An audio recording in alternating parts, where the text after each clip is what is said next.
2 Chronicles chapter 1. Solomon son of David established himself firmly over his kingdom, for the Lord his God was with him, and made him exceedingly great.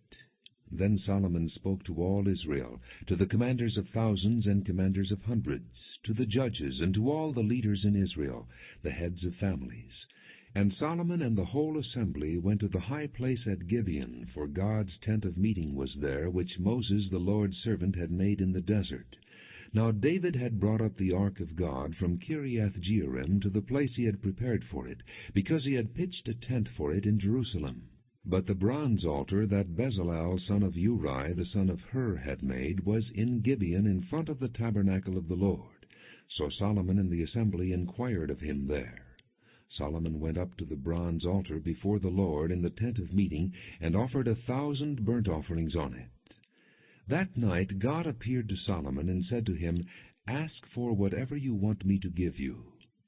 Solomon answered God, "You have shown great kindness to David my father, and have made me king in his place.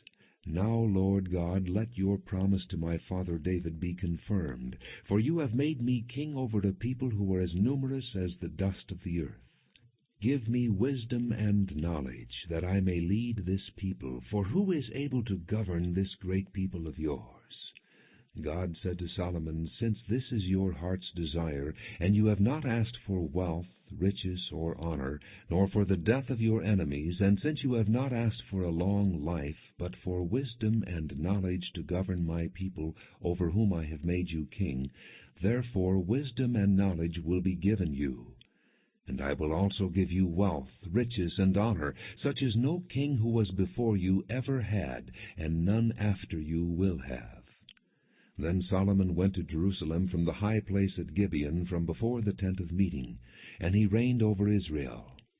Solomon accumulated chariots and horses. He had 1,400 chariots and 12,000 horses, which he kept in the chariot cities, and also with him in Jerusalem. The king made silver and gold as common in Jerusalem as stones, and cedar as plentiful as sycamore fig trees in the foothills. Solomon's horses were imported from Egypt and from Cuah. The royal merchants purchased them from Cuah. They imported a chariot from Egypt for 600 shekels of silver, and a horse for 150. They also exported them to all the kings of the Hittites and of the Arameans. 2 Chronicles chapter 2. Solomon gave orders to build a temple for the name of the Lord, and the royal palace for himself. He conscripted 70,000 men as carriers, and 80,000 as stone-cutters in the hills, and 3,600 as foremen over them. Solomon sent this message to Hiram king of Tyre: "Send me cedar logs, as you did for my father David when you sent him cedar to build a palace to live in.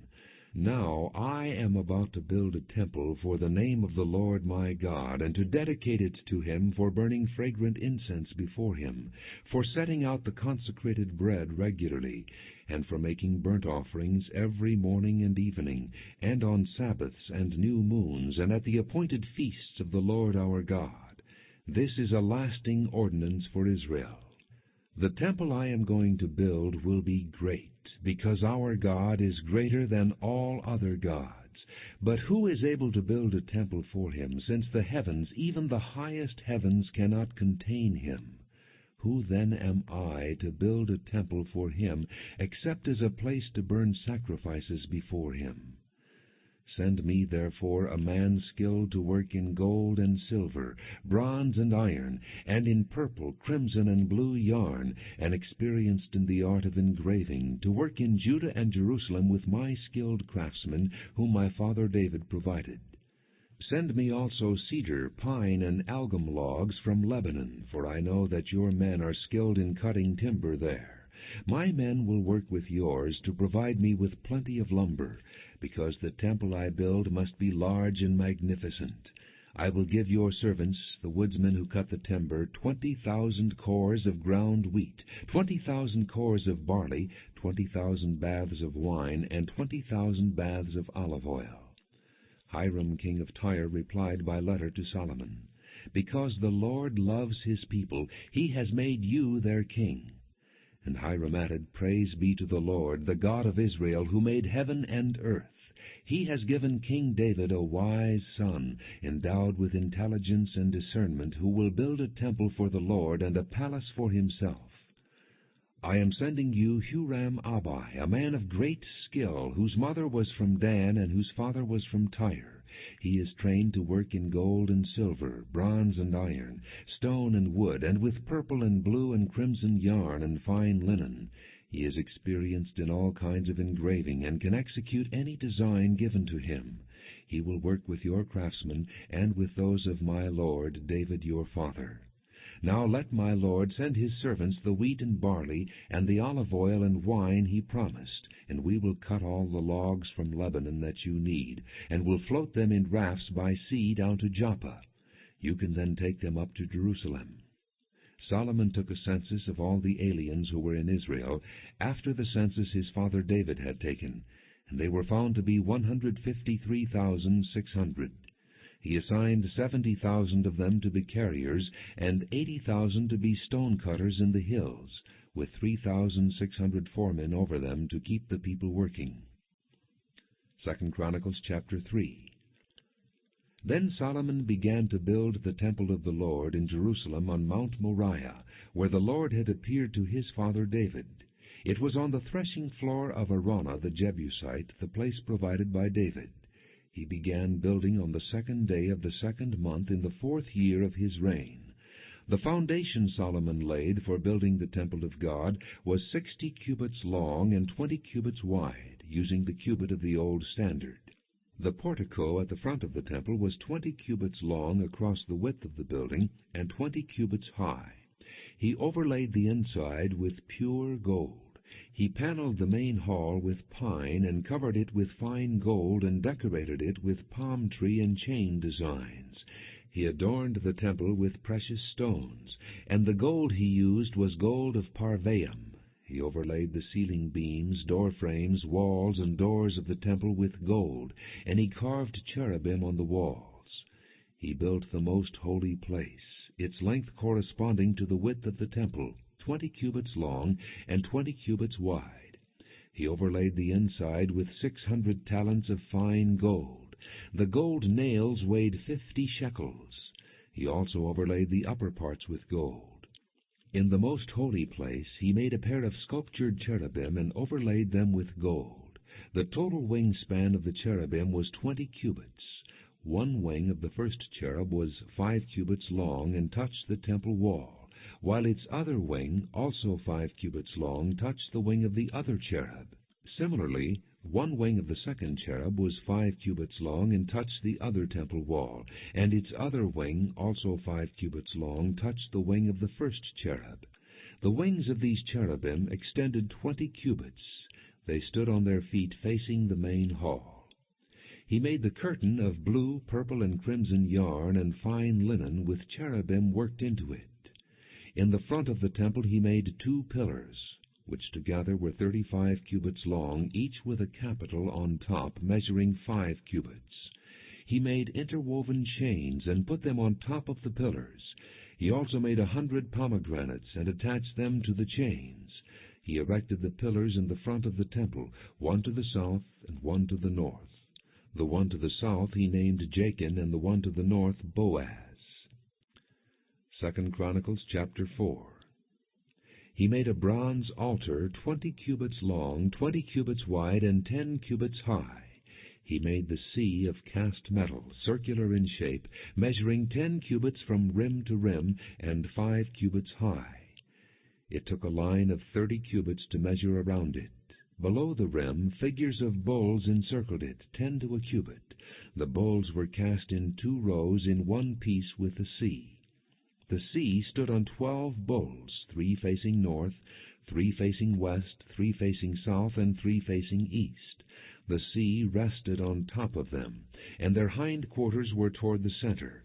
It was a handbreadth in thickness, and its rim was like the rim of a cup, like a lily blossom. It held 3,000 baths. He then made 10 basins for washing, and placed 5 on the south side and 5 on the north. In them the things to be used for the burnt offerings were rinsed, but the sea was to be used by the priests for washing. He made 10 gold lampstands according to the specifications for them, and placed them in the temple, 5 on the south side and 5 on the north. He made 10 tables and placed them in the temple, 5 on the south side and 5 on the north. He also made 100 gold sprinkling bowls. He made the courtyard of the priests, and the large court, and the doors for the court, and overlaid the doors with bronze. He placed the sea on the south side at the southeast corner. He also made the pots and shovels and sprinkling bowls. So Huram finished the work he had undertaken for King Solomon in the temple of God: the 2 pillars, the 2 bowl-shaped capitals on top of the pillars, the 2 sets of network decorating the 2 bowl-shaped capitals on top of the pillars, the 400 pomegranates for the 2 sets of network, 2 rows of pomegranates for each network, decorating the bowl-shaped capitals on top of the pillars, the stands with their basins, the sea and the 12 bowls under it, the pots, shovels, meat forks, and all related articles, all the objects that Huram-Abi made for King Solomon for the temple of the Lord were of polished bronze. The king had them cast in clay molds in the plain of the Jordan between Succoth and Zarethan. All these things that Solomon made amounted to so much that the weight of the bronze was not determined. Solomon also made all the furnishings that were in God's temple: the golden altar, the tables on which was the bread of the presence, the lampstands of pure gold with their lamps, to burn in front of the inner sanctuary as prescribed, the gold floral work, and lamps and tongs, they were solid gold, the pure gold wick trimmers, sprinkling bowls, dishes, and censers, and the gold doors of the temple, the inner doors to the most holy place, and the doors of the main hall. 2 Chronicles chapter 5. When all the work Solomon had done for the temple of the Lord was finished, he brought in the things his father David had dedicated, the silver and gold and all the furnishings, and he placed them in the treasuries of God's temple. Then Solomon summoned to Jerusalem the elders of Israel, all the heads of the tribes and the chiefs of the Israelite families, to bring up the ark of the Lord's covenant from Zion, the city of David. And all the men of Israel came together to the king at the time of the festival in the 7th month. When all the elders of Israel had arrived, the Levites took up the ark, and they brought up the ark and the tent of meeting and all the sacred furnishings in it. The priests, who were Levites, carried them up, and King Solomon and the entire assembly of Israel that had gathered about him were before the ark, sacrificing so many sheep and cattle that they could not be recorded or counted. The priests then brought the ark of the Lord's covenant to its place in the inner sanctuary of the temple, the most holy place, and put it beneath the wings of the cherubim. The cherubim spread their wings over the place of the ark, and covered the ark and its carrying poles. These poles were so long that their ends, extending from the ark, could be seen from in front of the inner sanctuary, but not from outside the holy place, and they are still there today. There was nothing in the ark except the 2 tablets that Moses had placed in it at Horeb, where the Lord made a covenant with the Israelites after they came out of Egypt. The priests then withdrew from the holy place.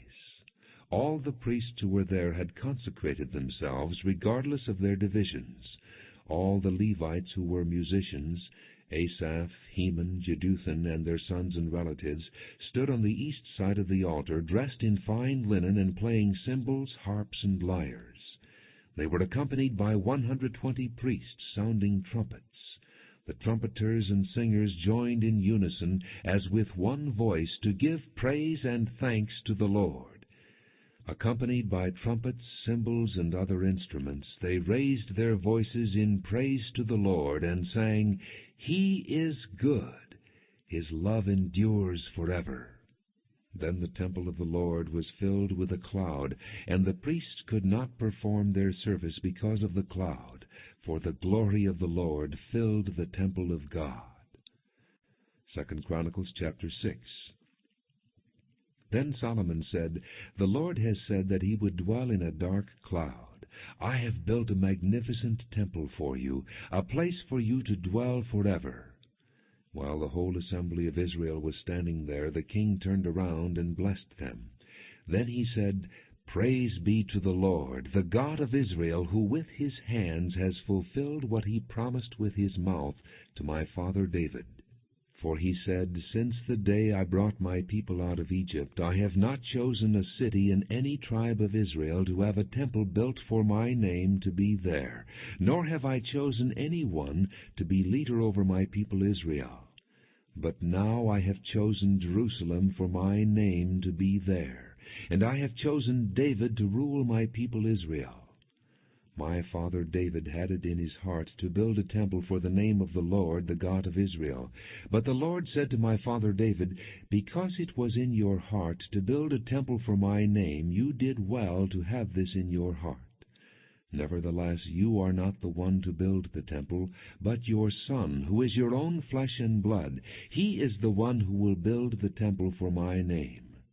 The Lord has kept the promise he made.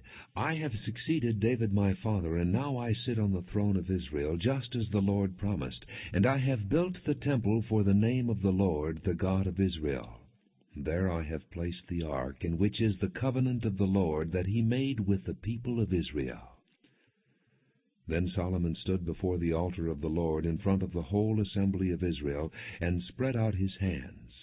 Now he had made a bronze platform 5 cubits long, 5 cubits wide, and 3 cubits high, and had placed it in the center of the outer court.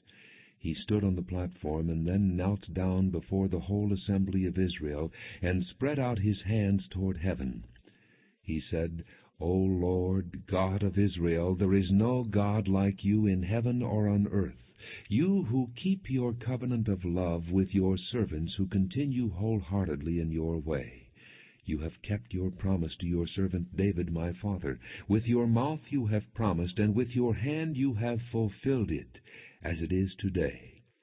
Now, Lord God of Israel, keep for your servant David my father the promises you made to him when you said, You shall never fail to have a man to sit before me on the throne of Israel, if only your sons are careful in all they do to walk before me according to my law, as you have done.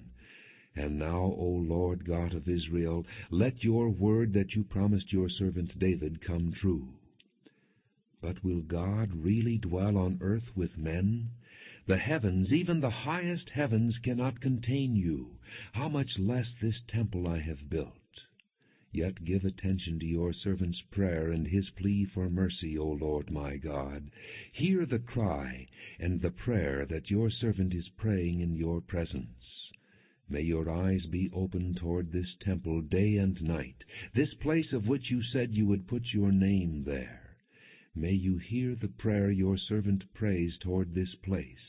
Hear the supplications of your servant and of your people Israel when they pray toward this place.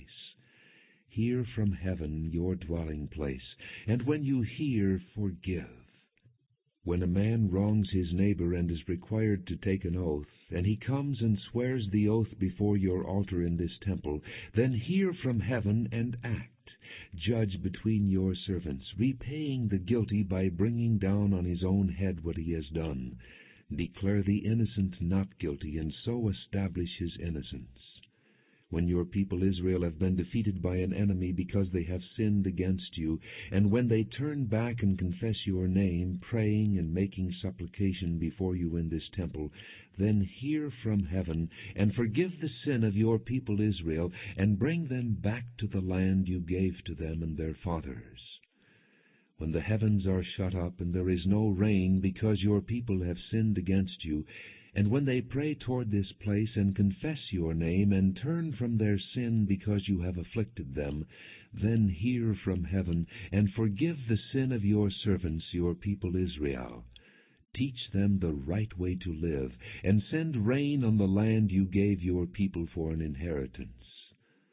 When famine or plague comes to the land, or blight or mildew, locusts or grasshoppers, or when enemies besiege them in any of their cities, whatever disaster or disease may come, and when a prayer or plea is made by any of your people Israel, each one aware of his afflictions and pains, and spreading out his hands toward this temple, then hear from heaven your dwelling place. Forgive, and deal with each man according to all he does, since you know his heart, for you alone know the hearts of men, so that they will fear you and walk in your ways all the time they live in the land you gave our fathers. As for the foreigner who does not belong to your people Israel, but has come from a distant land because of your great name and your mighty hand and your outstretched arm, when he comes and prays toward this temple, then hear from heaven your dwelling place, and do whatever the foreigner asks of you, so that all the peoples of the earth may know your name, and fear you as do your own people Israel, and may know that this house I have built bears your name.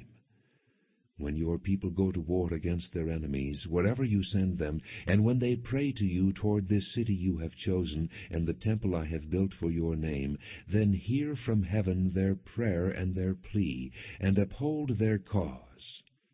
When they sin against you, for there is no one who does not sin, and you become angry with them, and give them over to the enemy, who takes them captive to a land far away or near, and if they have a change of heart in the land where they are held captive, and repent and plead with you in the land of their captivity, and say, We have sinned, we have done wrong, and acted wickedly, and if they turn back to you with all their heart and soul in the land of their captivity where they were taken, and pray toward the land you gave their fathers, toward the city you have chosen, and toward the temple I have built for your name, then from heaven, your dwelling place, hear their prayer and their pleas, and uphold their cause, and forgive your people who have sinned against you. Now, my God, may your eyes be open and your ears attentive to the prayers offered in this place. Now arise, O Lord God, and come to your resting place, you and the ark of your might.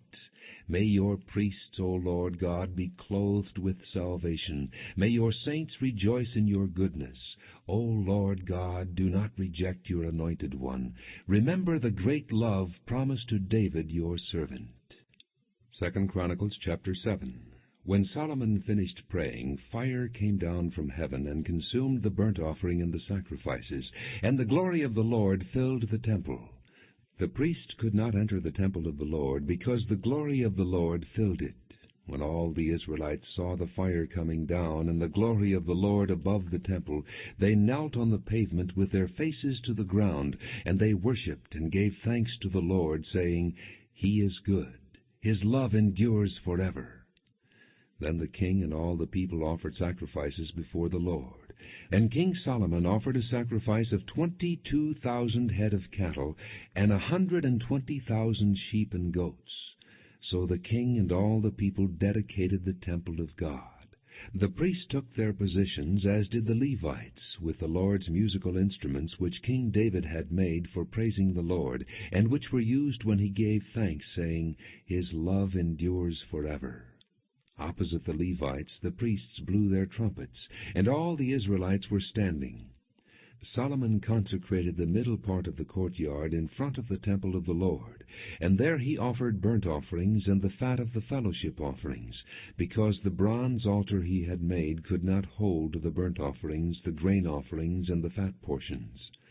So Solomon observed the festival at that time for 7 days, and all Israel with him, a vast assembly, people from Lebo Hamath to the Wadi of Egypt. On the 8th day they held an assembly, for they had celebrated the dedication of the altar for 7 days, and the festival for 7 days more. On the 23rd day of the 7th month he sent the people to their homes, joyful and glad in heart, for the good things the Lord had done for David and Solomon, and for his people Israel. When Solomon had finished the temple of the Lord and the royal palace, and had succeeded in carrying out all he had in mind to do in the temple of the Lord and in his own palace, the Lord appeared to him at night and said, I have heard your prayer, and have chosen this place for myself as a temple for sacrifices. When I shut up the heavens so that there is no rain, or command locusts to devour the land, or send a plague among my people, If my people who are called by my name will humble themselves and pray and seek my face and turn from their wicked ways, then will I hear from heaven and will forgive their sin and will heal their land.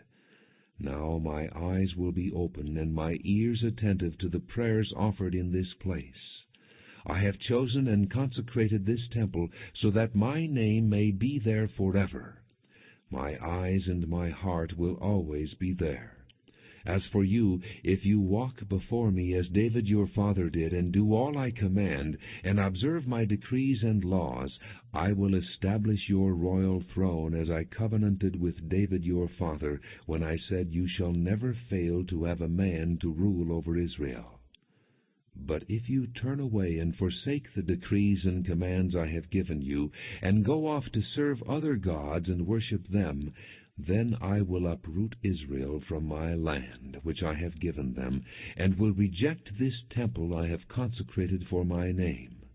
I will make it a byword and an object of ridicule among all peoples. And though this temple is now so imposing, all who pass by will be appalled and say, Why has the Lord done such a thing to this land and to this temple? People will answer, Because they have forsaken the Lord, the God of their fathers, who brought them out of Egypt, and have embraced other gods, worshipping and serving them. That is why he brought all this disaster on them. 2 Chronicles chapter 8.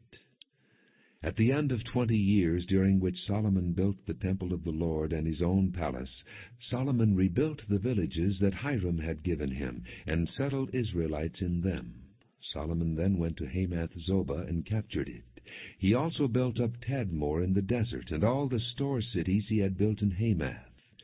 He rebuilt Upper Beth-horon and Lower Beth-horon as fortified cities, with walls and with gates and bars, as well as Baalath and all his store cities, and all the cities for his chariots and for his horses. Whatever he desired to build in Jerusalem, in Lebanon, and throughout all the territory he ruled. All the people left from the Hittites, Amorites, Perizzites, Hivites, and Jebusites. These people were not Israelites, that is, their descendants remaining in the land, whom the Israelites had not destroyed. These Solomon conscripted for his slave labor force, as it is to this day. But Solomon did not make slaves of the Israelites for his work. They were his fighting men, commanders of his captains, and commanders of his chariots and charioteers. They were also King Solomon's chief officials, 250 officials supervising the men. Solomon brought Pharaoh's daughter up from the city of David to the palace he had built for her, for he said, My wife must not live in the palace of David, king of Israel, because the places the ark of the Lord has entered are holy. On the altar of the Lord that he had built in front of the portico, Solomon sacrificed burnt offerings to the Lord, according to the daily requirements for offerings commanded by Moses for Sabbaths, new moons, and the 3 annual feasts, the Feast of Unleavened Bread, the Feast of Weeks, and the Feast of Tabernacles. In keeping with the ordinance of his father David, he appointed the divisions of the priests for their duties, and the Levites to lead the praise, and to assist the priests according to each day's requirements. He also appointed the gatekeepers by divisions for the various gates, because this was what David the man of God had ordered. They did not deviate from the king's commands to the priests or to the Levites in any matter, including that of the treasuries. All Solomon's work was carried out from the day the foundation of the temple of the Lord was laid until its completion. So the temple of the Lord was finished. Then Solomon went to Ezion-Geber and Elath on the coast of Edom, and Hiram sent him ships commanded by his own officers, men who knew the sea. These, with Solomon's men, sailed to Ophir, and brought back 450 talents of gold, which they delivered to King Solomon. 2 Chronicles chapter 9. When the queen of Sheba heard of Solomon's fame, she came to Jerusalem to test him with hard questions. Arriving with a very great caravan, with camels carrying spices, large quantities of gold, and precious stones, she came to Solomon and talked with him about all she had on her mind. Solomon answered all her questions. Nothing was too hard for him to explain to her. When the queen of Sheba saw the wisdom of Solomon, as well as the palace he had built, the food on his table, the seating of his officials, the attending servants in their robes, the cupbearers in their robes, and the burnt offerings he made at the temple of the Lord, she was overwhelmed. She said to the king, "The report I heard in my own country about your achievements and your wisdom is true. But I did not believe what they said until I came and saw with my own eyes. Indeed, not even half the greatness of your wisdom was told me. You have far exceeded the report I heard. How happy your men must be! How happy your officials who continually stand before you and hear your wisdom!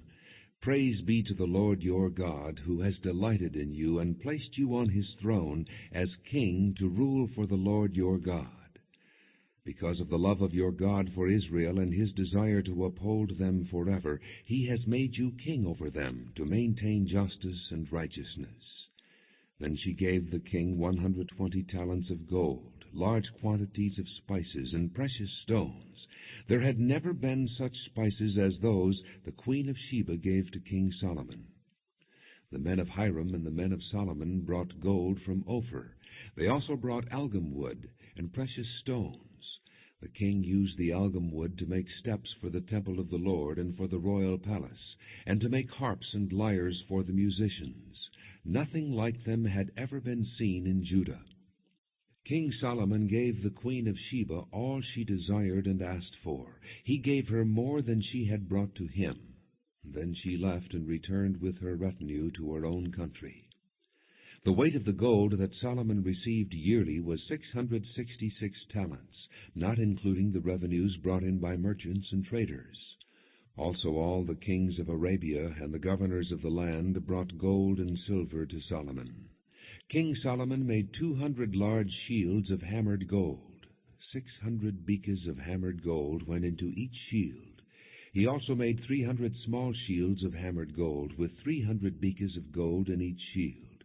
The king put them in the palace of the forest of Lebanon. Then the king made a great throne inlaid with ivory and overlaid with pure gold. The throne had 6 steps, and a footstool of gold was attached to it. On both sides of the seat were armrests, with a lion standing beside each of them. 12 lions stood on the 6 steps, one at either end of each step. Nothing like it had ever been made for any other kingdom. All King Solomon's goblets were gold, and all the household articles in the palace of the forest of Lebanon were pure gold. Nothing was made of silver, because silver was considered of little value in Solomon's day. The king had a fleet of trading ships manned by Hiram's men. Once every 3 years it returned, carrying gold, silver, and ivory, and apes and baboons. King Solomon was greater in riches and wisdom than all the other kings of the earth. All the kings of the earth sought audience with Solomon to hear the wisdom God had put in his heart. Year after year everyone who came brought a gift, articles of silver and gold, and robes, weapons and spices, and horses and mules. Solomon had 4,000 stalls for horses and chariots, and 12,000 horses, which he kept in the chariot cities and also with him in Jerusalem. He ruled over all the kings from the river to the land of the Philistines, as far as the border of Egypt. The king made silver as common in Jerusalem as stones, and cedar as plentiful as sycamore fig trees in the foothills. Solomon's horses were imported from Egypt and from all other countries.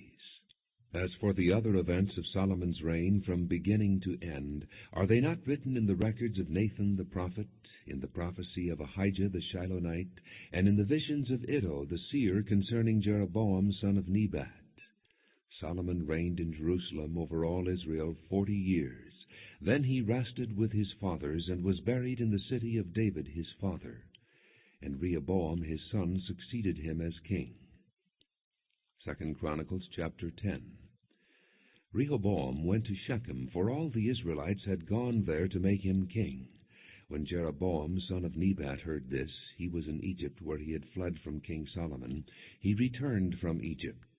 So they sent for Jeroboam, and he and all Israel went to Rehoboam, and said to him, "Your father put a heavy yoke on us, but now lighten the harsh labor and the heavy yoke he put on us, and we will serve you."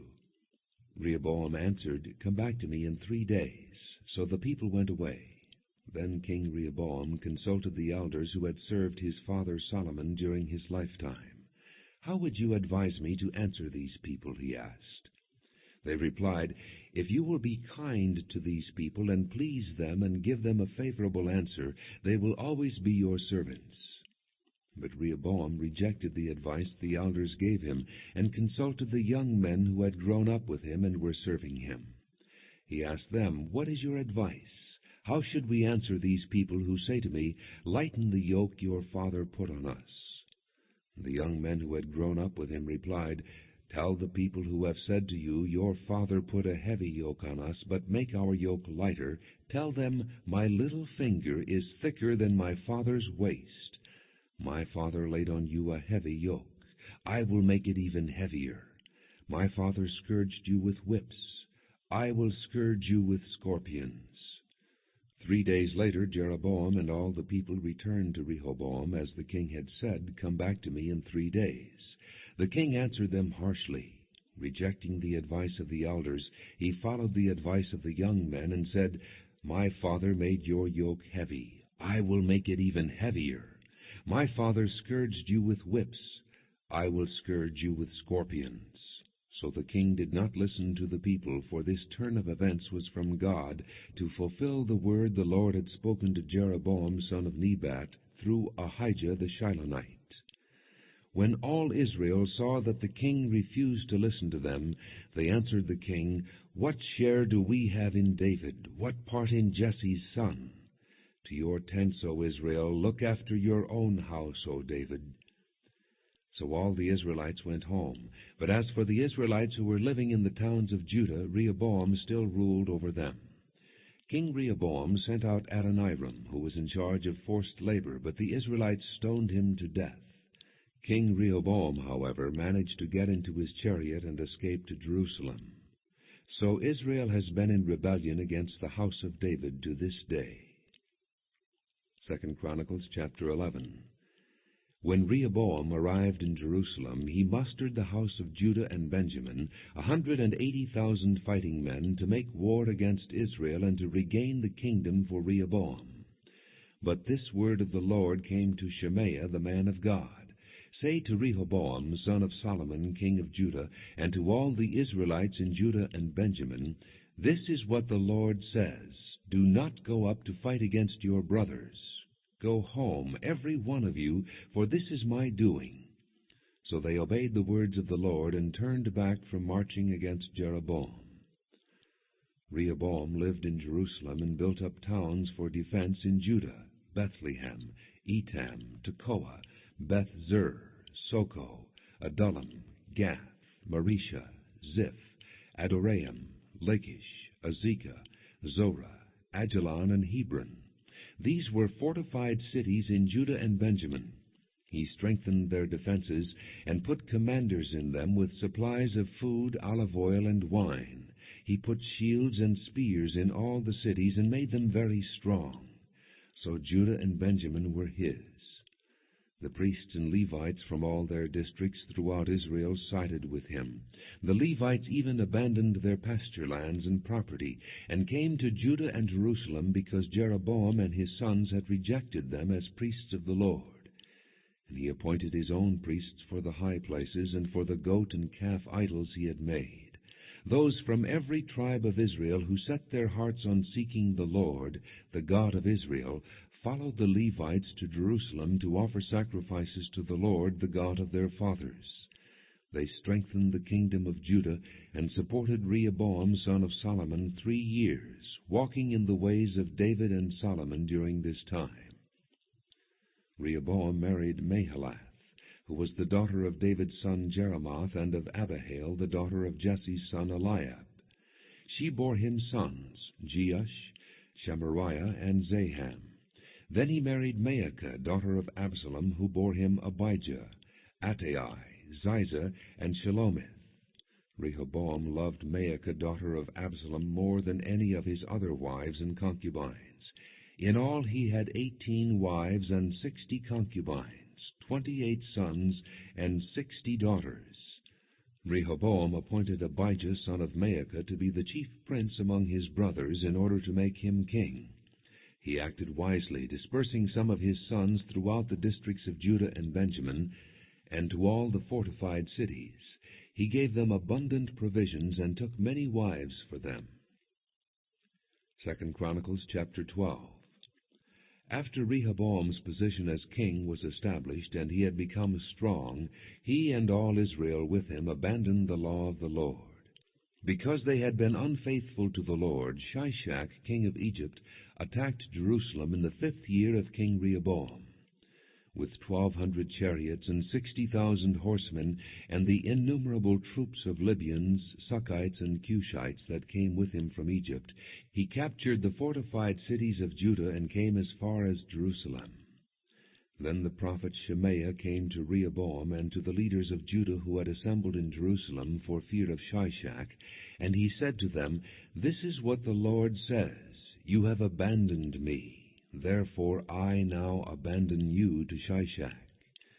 The leaders of Israel and the king humbled themselves and said, "The Lord is just." When the Lord saw that they humbled themselves, this word of the Lord came to Shemaiah: "Since they have humbled themselves, I will not destroy them, but will soon give them deliverance. My wrath will not be poured out on Jerusalem through Shishak.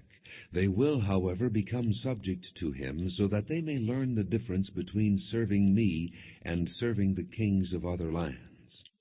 When Shishak, king of Egypt, attacked Jerusalem, he carried off the treasures of the temple of the Lord and the treasures of the royal palace. He took everything, including the gold shield Solomon had made. So King Rehoboam made bronze shields to replace them, and assigned these to the commanders of the guard on duty at the entrance to the royal palace. Whenever the king went to the Lord's temple, the guards went with him, bearing the shields, and afterward they returned them to the guard-room. Because Rehoboam humbled himself, the Lord's anger turned from him, and he was not totally destroyed. Indeed, there was some good in Judah. King Rehoboam established himself firmly in Jerusalem and continued as king. He was 41 years old when he became king, and he reigned 17 years in Jerusalem, the city the Lord had chosen out of all the tribes of Israel in which to put his name. His mother's name was Naamah. She was an Ammonite. He did evil because he had not set his heart on seeking the Lord. As for the events of Rehoboam's reign from beginning to end, are they not written in the records of Shemaiah the prophet and of Iddo the seer that deal with genealogies? There was continual warfare between Rehoboam and Jeroboam. Rehoboam rested with his fathers and was buried in the city of David, and Abijah his son succeeded him as king. 2 Chronicles chapter 13. In the 18th year of the reign of Jeroboam, Abijah became king of Judah, and he reigned in Jerusalem 3 years. His mother's name was Maacah, a daughter of Uriel of Gibeah. There was war between Abijah and Jeroboam. Abijah went into battle with a force of 400,000 able fighting men, and Jeroboam drew up a battle line against him with 800,000 able troops. Abijah stood on Mount Zemaraim in the hill country of Ephraim and said, "Jeroboam and all Israel, listen to me. Don't you know that the Lord, the God of Israel, has given the kingship of Israel to David and his descendants forever by a covenant of salt?" Yet Jeroboam, son of Nebat, an official of Solomon, son of David, rebelled against his master. Some worthless scoundrels gathered around him and opposed Rehoboam, son of Solomon, when he was young and indecisive and not strong enough to resist them. And now you plan to resist the kingdom of the Lord, which is in the hands of David's descendants? You are indeed a vast army, and have with you the golden calves that Jeroboam made to be your gods. But didn't you drive out the priests of the Lord, the sons of Aaron and the Levites, and make priests of your own as the peoples of other lands do? Whoever comes to consecrate himself with a young bull and 7 rams may become a priest of what are not gods. As for us, the Lord is our God, and we have not forsaken him. The priests who serve the Lord are sons of Aaron, and the Levites assist them. Every morning and evening they present burnt offerings and fragrant incense to the Lord. They set out the bread on the ceremonially clean table, and light the lamps on the gold lampstand every evening. We are observing the requirements of the Lord our God, but you have forsaken him. God is with us. He is our leader. His priests with their trumpets will sound the battle cry against you. Men of Israel, do not fight against the Lord, the God of your fathers, for you will not succeed. Now Jeroboam had sent troops around to the rear, so that while he was in front of Judah, the ambush was behind them. Judah turned and saw that they were being attacked at both front and rear. Then they cried out to the Lord. The priests blew their trumpets, and the men of Judah raised the battle cry. At the sound of their battle cry, God routed Jeroboam and all Israel before Abijah and Judah. The Israelites fled before Judah, and God delivered them into their hands. Abijah and his men inflicted heavy losses on them, so that there were 500,000 casualties among Israel's able men. The men of Israel were subdued on that occasion, and the men of Judah were victorious, because they relied on the Lord, the God of their fathers. Abijah pursued Jeroboam and took from him the towns of Bethel, Jeshanah, and Ephron with their surrounding villages. Jeroboam did not regain power during the time of Abijah, and the Lord struck him down, and he died. But Abijah grew in strength. He married 14 wives and had 22 sons and 16 daughters. The other events of Abijah's reign, what he did and what he said, are written in the annotations of the prophet Iddo. 2 Chronicles chapter 14. And Abijah rested with his fathers, and was buried in the city of David. Asa his son succeeded him as king, and in his days the country was at peace for 10 years. Asa did what was good and right in the eyes of the Lord his God. He removed the foreign altars and the high places, smashed the sacred stones, and cut down the Asherah poles. He commanded Judah to seek the Lord, the God of their fathers, and to obey his laws and commands. He removed the high places and incense altars in every town in Judah, and the kingdom was at peace under him. He built up the fortified cities of Judah, since the land was at peace. No one was at war with him during those years, for the Lord gave him rest. Let us build up these towns, he said to Judah, and put walls around them with towers, gates, and bars. The land is still ours, because we have sought the Lord our God. We sought him, and he has given us rest on every side. So they built and prospered. Asa had an army of 300,000 men from Judah, equipped with large shields and with spears, and 280,000 from Benjamin, armed with small shields and with bows. All these were brave fighting men. Zerah the Cushite marched out against them with a vast army, and 300 chariots, and came as far as Maresha. Asa went out to meet him, and they took up battle positions in the valley of Zaphatha near Maresha. Then Asa called to the Lord his God, and said, Lord, there is no one like you to help the powerless against the mighty. Help us, O Lord our God, for we rely on you, and in your name we have come against this vast army. O Lord, you are our God. Do not let man prevail against you. The Lord struck down the Cushites before Asa and Judah. The Cushites fled, and Asa and his army pursued them as far as Gerar. Such a great number of Cushites fell that they could not recover. They were crushed before the Lord and his forces. The men of Judah carried off a large amount of plunder. They destroyed all the villages around Gerar, for the terror of the Lord had fallen upon them. They plundered all these villages, since there was much booty there. They also attacked the camps of the herdsmen, and carried off droves of sheep and goats and camels. Then they returned to Jerusalem. 2 Chronicles chapter 15. The Spirit of God came upon Azariah son of Oded. He went out to meet Asa, and said to him, Listen to me, Asa and all Judah and Benjamin. The Lord is with you when you are with him. If you seek him, he will be found by you. But if you forsake him, he will forsake you. For a long time Israel was without the true God, without a priest to teach, and without the law. But in their distress they turned to the Lord, the God of Israel, and sought him, and he was found by them. In those days it was not safe to travel about, for all the inhabitants of the lands were in great turmoil. One nation was being crushed by another, and one city by another, because God was troubling them with every kind of distress. But as for you, be strong and do not give up, for your work will be rewarded. When Asa heard these words and the prophecy of Azariah son of Oded the prophet, he took courage. He removed the detestable idols from the whole land of Judah and Benjamin, and from the towns he had captured in the hills of Ephraim. He repaired the altar of the Lord that was in front of the portico of the Lord's temple.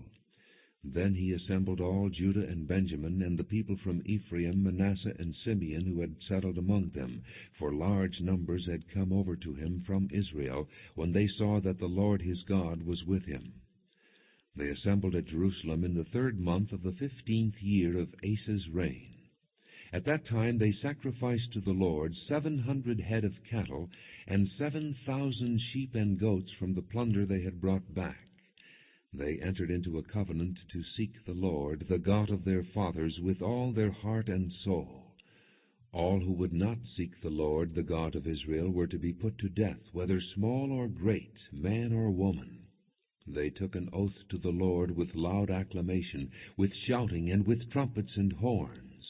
All Judah rejoiced about the oath, because they had sworn it wholeheartedly. They sought God eagerly, and he was found by them. So the Lord gave them rest on every side. King Asa also deposed his grandmother Maacah from her position as queen mother, because she had made a repulsive Asherah pole. Asa cut the pole down, broke it up, and burned it in the Kidron valley. Although he did not remove the high places from Israel, Asa's heart was fully committed to the Lord all his life. He brought into the temple of God the silver and gold and the articles that he and his father had dedicated. There was no more war until the 35th year of Asa's reign. 2 Chronicles chapter 16. In the 36th year of Asa's reign, Baasha, king of Israel, went up against Judah and fortified Ramah to prevent anyone from leaving or entering the territory of Asa, king of Judah. Asa then took the silver and gold out of the treasuries of the Lord's temple and of his own palace, and sent it to Ben-Hadad, king of Aram, who was ruling in Damascus.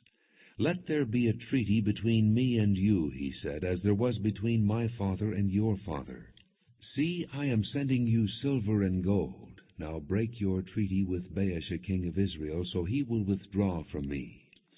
Ben-Hadad agreed with King Asa and sent the commanders of his forces against the towns of Israel. They conquered Ijon, Dan, Abel-Maim, and all the store cities of Naphtali. When Baasha heard this, he stopped building Ramah and abandoned his work. Then King Asa brought all the men of Judah, and they carried away from Ramah the stones and timber Baasha had been using. With them he built up Geba and Mizpah. At that time Hanani the seer came to Asa king of Judah, and said to him, "Because you relied on the king of Aram, and not on the Lord your God, the army of the king of Aram has escaped from your hand.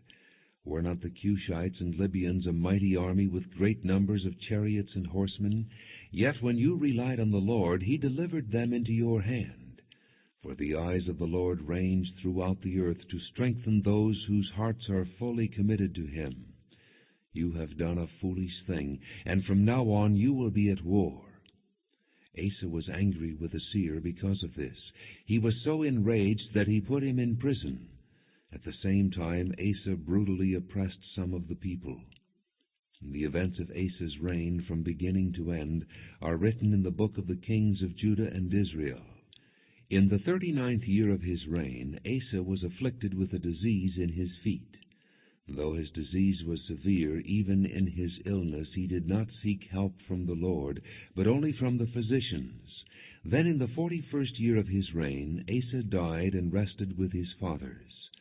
They buried him in the tomb that he had cut out for himself in the city of David. They laid him on a bier covered with spices and various blended perfumes, and they made a huge fire in his honor. 2 Chronicles chapter 17. Jehoshaphat his son succeeded him as king and strengthened himself against Israel. He stationed troops in all the fortified cities of Judah, and put garrisons in Judah and in the towns of Ephraim that his father Asa had captured. And the Lord was with Jehoshaphat, because in his early years he walked in the ways his father David had followed. He did not consult the Baals, but sought the God of his father, and followed his commands rather than the practices of Israel. The Lord established the kingdom under his control, and all Judah brought gifts to Jehoshaphat, so that he had great wealth and honor. His heart was devoted to the ways of the Lord. Furthermore, he removed the high places and the Asherah poles from Judah. In the 3rd year of his reign, he sent his officials Ben-Hail, Obadiah, Zechariah, Nethanel, and Micaiah to teach in the towns of Judah. With them were certain Levites, Shemaiah, Nethaniah, Zebediah, Asahel, Shemiramoth, Jehonathan, Adonijah, Tobijah, and Tob-Adonijah, and the priests Elishama and Jehoram. They taught throughout Judah, taking with them the book of the law of the Lord. They went around to all the towns of Judah and taught the people. The fear of the Lord fell on all the kingdoms of the land surrounding Judah, so that they did not make war with Jehoshaphat. Some Philistines brought Jehoshaphat gifts and silver as tribute, and the Arabs brought him flocks, 7,700 rams, and 7,700 goats. Jehoshaphat became more and more powerful. He built forts and store cities in Judah, and he had large supplies in the towns of Judah. He also kept experienced fighting men in Jerusalem. Their enrollment by families was as follows. From Judah, commanders of units of 1,000, Adnah the commander with 300,000 fighting men. Next, Jehohanan the commander with 280,000. Next, Amasiah son of Zichri, who volunteered himself for the service of the Lord, with 200,000. From Benjamin, Eliada, a valiant soldier, with 200,000 men armed with bows and shields. Next, Jehozabad, with 180,000 men armed for battle. These were the men who served the king, besides those he stationed in the fortified cities throughout Judah. 2 Chronicles chapter 18. Now Jehoshaphat had great wealth and honor, and he allied himself with Ahab by marriage. Some years later he went down to visit Ahab in Samaria. Ahab slaughtered many sheep and cattle for him and the people with him, and urged him to attack Ramoth-Gilead. Ahab, king of Israel, asked Jehoshaphat, king of Judah, "Will you go with me against Ramoth-Gilead?" Jehoshaphat replied, "I am as you are, and my people as your people. We will join you in the war." But Jehoshaphat also said to the king of Israel, "First seek the counsel of the Lord." So the king of Israel brought together the prophets, 400 men, and asked them, "Shall we go to war against Ramoth-Gilead, or shall I refrain?" "Go," they answered, "for God will give it into the king's hand." But Jehoshaphat asked, "Is there not a prophet of the Lord here whom we can inquire of?" The king of Israel answered Jehoshaphat, "There is still one man through whom we can inquire of the Lord, but I hate him, because he never prophesies anything good about me, but always bad. He is Micaiah, son of Imlah." "The king should not say that," Jehoshaphat replied. So the king of Israel called one of his officials and said, "Bring Micaiah, son of Imlah, at once." Dressed in their royal robes, the king of Israel and Jehoshaphat, king of Judah, were sitting on their thrones at the threshing floor by the entrance to the gate of Samaria, with all the prophets prophesying before them. Now Zedekiah, son of Kenaanah, had made iron horns, and he declared, "This is what the Lord says, with these you will gore the Arameans until they are destroyed." All the other prophets were prophesying the same thing. "Attack Ramoth-Gilead and be victorious," they said, "for the Lord will give it into the king's hand." The messenger who had gone to summon Micaiah said to him, "Look, as one man the other prophets are predicting success for the king. Let your word agree with theirs, and speak favorably." But Micaiah said, "As surely as the Lord lives, I can tell him only what my God says." When he arrived, the king asked him, "Micaiah, shall we go to war against Ramoth-Gilead, or shall I refrain?" "Attack and be victorious," he answered, "for they will be given into your hand." The king said to him, "How many times must I make you swear to tell me nothing but the truth in the name of the Lord?" Then Micaiah answered, "I saw all Israel scattered on the hills like sheep without a shepherd, and the Lord said, 'These people have no master. Let each one go home in peace.'" The king of Israel said to Jehoshaphat, "Didn't I tell you that he never prophesies anything good about me, but only bad?" Micaiah continued, "Therefore hear the word of the Lord. I saw the Lord sitting on his throne, with all the host of heaven standing on his right and on his left. And the Lord said, 'Who will lure Ahab, king of Israel, into attacking Ramoth-Gilead and going to his death there?'" One suggested this and another that. Finally a spirit came forward, stood before the Lord, and said, "I will lure him." "By what means?" the Lord asked. "I will go and be a lying spirit in the mouths of all his prophets," he said. "You will succeed in luring him," said the Lord. "Go and do it." So now the Lord has put a lying spirit in the mouths of these prophets of yours. The Lord has decreed disaster for you. Then Zedekiah son of Chenaanah went up and slapped Micaiah in the face. "Which way did the Spirit from the Lord go when he went from me to speak to you?" he asked. Micaiah replied, "You will find out on the day you go to hide in an inner room."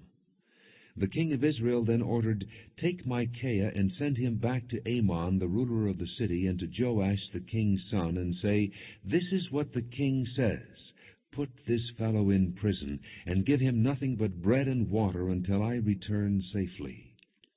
Micaiah declared, "If you ever return safely, the Lord has not spoken through me." Then he added, "Mark my words, all you people." So the king of Israel and Jehoshaphat king of Judah went up to Ramoth-Gilead. The king of Israel said to Jehoshaphat, "I will enter the battle in disguise, but you wear your royal robes." So the king of Israel disguised himself and went into battle. Now the king of Aram had ordered his chariot commanders, "Do not fight with anyone, small or great, except the king of Israel." When the chariot commanders saw Jehoshaphat, they thought, "This is the king of Israel." So they turned to attack him, but Jehoshaphat cried out, and the Lord helped him.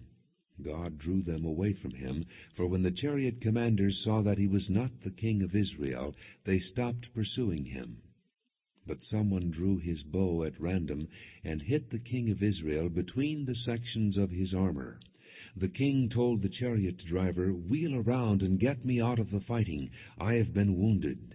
All day long the battle raged, and the king of Israel propped himself up in his chariot, facing the Arameans until evening.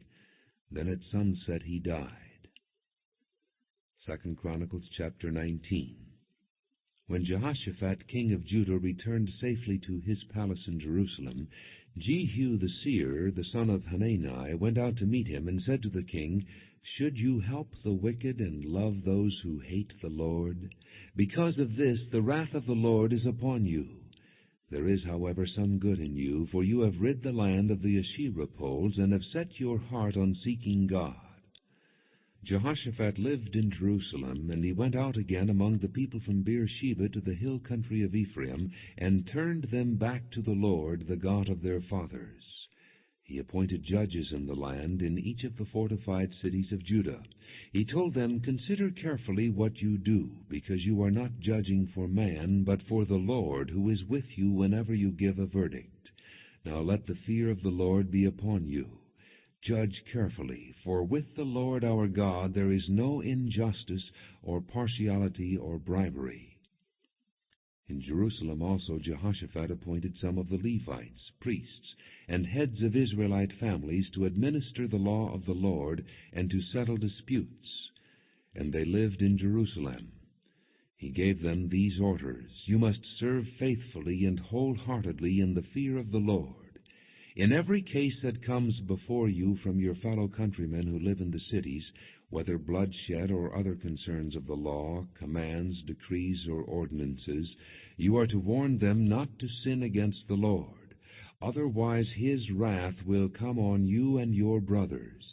Do this, and you will not sin.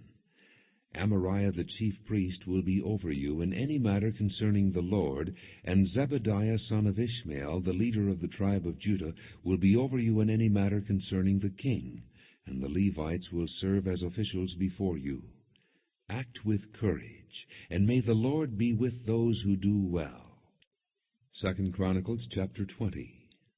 After this, the Moabites and Ammonites with some of the Meunites came to make war on Jehoshaphat. Some men came and told Jehoshaphat, "A vast army is coming against you from Edom, from the other side of the sea. It is already in Hazazon Tamar, that is, En-Gedi." Alarmed, Jehoshaphat resolved to inquire of the Lord, and he proclaimed a fast for all Judah. The people of Judah came together to seek help from the Lord. Indeed, they came from every town in Judah to seek him. Then Jehoshaphat stood up in the assembly of Judah and Jerusalem at the temple of the Lord in the front of the new courtyard, and said, "O Lord, God of our fathers, are you not the God who is in heaven? You rule over all the kingdoms of the nations.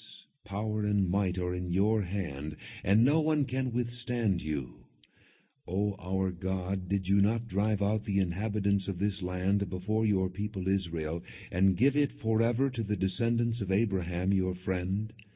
They have lived in it, and have built in it a sanctuary for your name, saying, 'If calamity comes upon us, whether the sword of judgment, or plague, or famine, we will stand in your presence before this temple that bears your name, and will cry out to you in our distress, and you will hear us and save us.' But now here are men from Ammon, Moab, and Mount Seir, whose territory you would not allow Israel to invade when they came from Egypt. So they turned away from them and did not destroy them. See how they are repaying us by coming to drive us out of the possession you gave us as an inheritance. O our God, will you not judge them? For we have no power to face this vast army that is attacking us. We do not know what to do, but our eyes are upon you." All the men of Judah with their wives and children and little ones stood there before the Lord. Then the Spirit of the Lord came upon Jahaziel, son of Zechariah, the son of Benaiah, the son of Jael, the son of Mattaniah, a Levite and descendant of Asaph, as he stood in the assembly. He said, "Listen, King Jehoshaphat, and all who live in Judah and Jerusalem. This is what the Lord says to you. Do not be afraid or discouraged because of this vast army, for the battle is not yours, but God's. Tomorrow march down against them. They will be climbing up by the pass of Ziz, and you will find them at the end of the gorge in the desert of Jeruel. You will not have to fight this battle. Take up your positions, stand firm, and see the deliverance the Lord will give you, O Judah and Jerusalem. Do not be afraid. Do not be discouraged. Go out to face them tomorrow, and the Lord will be with you." Jehoshaphat bowed with his face to the ground, and all the people of Judah and Jerusalem fell down in worship before the Lord. Then some Levites from the Kohathites and Korahites stood up and praised the Lord, the God of Israel, with very loud voice. Early in the morning they left for the desert of Tekoa. As they set out, Jehoshaphat stood and said, "Listen to me, Judah and people of Jerusalem. Have faith in the Lord your God, and you will be upheld. Have faith in his prophets, and you will be successful." After consulting the people, Jehoshaphat appointed men to sing to the Lord and to praise him for the splendor of his holiness, as they went out at the head of the army, saying, "Give thanks to the Lord, for his love endures forever." As they began to sing and praise, the Lord set ambushes against the men of Ammon and Moab and Mount Seir who were invading Judah, and they were defeated. The men of Ammon and Moab rose up against the men from Mount Seir to destroy and annihilate them. After they finished slaughtering the men from Seir, they helped to destroy one another. When the men of Judah came to the place that overlooks the desert and looked toward the vast army, they saw only dead bodies lying on the ground. No one had escaped. So Jehoshaphat and his men went to carry off their plunder, and they found among them a great amount of equipment and clothing, and also articles of value, more than they could take away. There was so much plunder that it took 3 days to collect it. On the 4th day they assembled in the valley of Berakah, where they praised the Lord. This is why it is called the valley of Berakah to this day. Then, led by Jehoshaphat, all the men of Judah and Jerusalem returned joyfully to Jerusalem, for the Lord had given them cause to rejoice over their enemies. They entered Jerusalem and went to the temple of the Lord with harps and lutes and trumpets. The fear of God came upon all the kingdoms of the countries when they heard how the Lord had fought against the enemies of Israel. And the kingdom of Jehoshaphat was at peace, for his God had given him rest on every side. So Jehoshaphat reigned over Judah. He was 35 years old when he became king of Judah, and he reigned in Jerusalem 25 years. His mother's name was Azubah, daughter of Shilhi. He walked in the ways of his father Asa, and did not stray from them. He did what was right in the eyes of the Lord. The high places, however, were not removed, and the people still had not set their hearts on the God of their fathers. The other events of Jehoshaphat's reign from beginning to end are written in the annals of Jehu, son of Hanani, which are recorded in the book of the kings of Israel. Later Jehoshaphat, king of Judah, made an alliance with Ahaziah, king of Israel, who was guilty of wickedness. He agreed with him to construct a fleet of trading ships. After these were built at Ezion-Geber, Eliezer, son of Dodavahu of Marisha, prophesied against Jehoshaphat, saying, "Because you have made an alliance with Ahaziah, the Lord will destroy what you have made." The ships were wrecked and were not able to set sail to trade. 2 Chronicles chapter 21. Then Jehoshaphat rested with his fathers, and was buried with them in the city of David. And Jehoram his son succeeded him as king. Jehoram's brothers, the sons of Jehoshaphat, were Azariah, Jehiel, Zechariah, Azariahu, Michael, and Shephatiah. All these were sons of Jehoshaphat, king of Israel.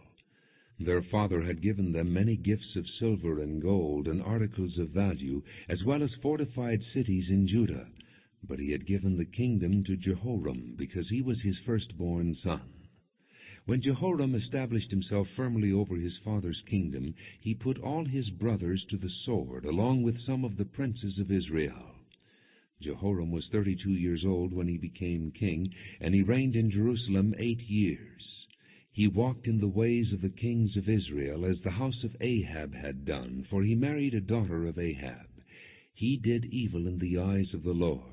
Nevertheless, because of the covenant the Lord had made with David, the Lord was not willing to destroy the house of David. He had promised to maintain a lamp for him and his descendants forever. In the time of Jehoram, Edom rebelled against Judah and set up its own king. So Jehoram went there with his officers and all his chariots. The Edomites surrounded him and his chariot commanders, but he rose up and broke through by night. To this day Edom has been in rebellion against Judah. Libnah revolted at the same time, because Jehoram had forsaken the Lord, the God of his fathers. He had also built high places on the hills of Judah, and had caused the people of Jerusalem to prostitute themselves, and had led Judah astray. Jehoram received a letter from Elijah the prophet, which said, "This is what the Lord, the God of your father David, says. You have not walked in the ways of your father Jehoshaphat, or of Asa king of Judah, but you have walked in the ways of the kings of Israel, and you have led Judah and the people of Jerusalem to prostitute themselves, just as the house of Ahab did. You have also murdered your own brothers, members of your father's house, men who were better than you. So now the Lord is about to strike your people, your sons, your wives, and everything that is yours with a heavy blow. You yourself will be very ill with a lingering disease of the bowels, until the disease causes your bowels to come out." The Lord aroused against Jehoram the hostility of the Philistines and of the Arabs who lived near the Cushites.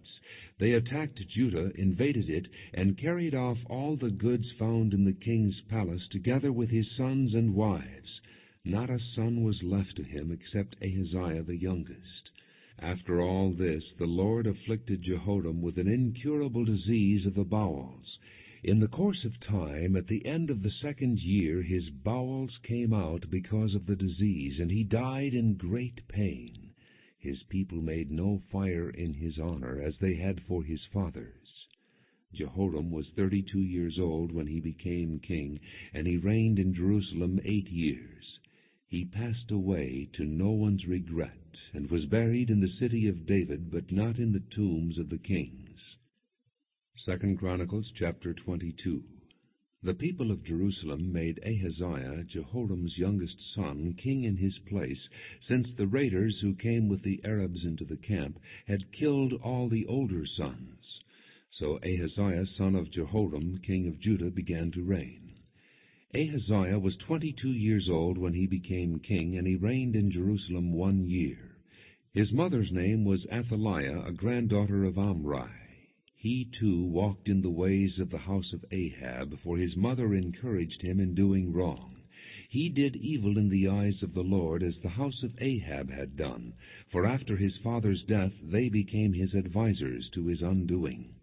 He also followed their counsel when he went with Joram, son of Ahab, king of Israel, to war against Hazael, king of Aram, at Ramoth-Gilead. The Arameans wounded Joram. So he returned to Jezreel to recover from the wounds they had inflicted on him at Ramoth in his battle with Hazael, king of Aram.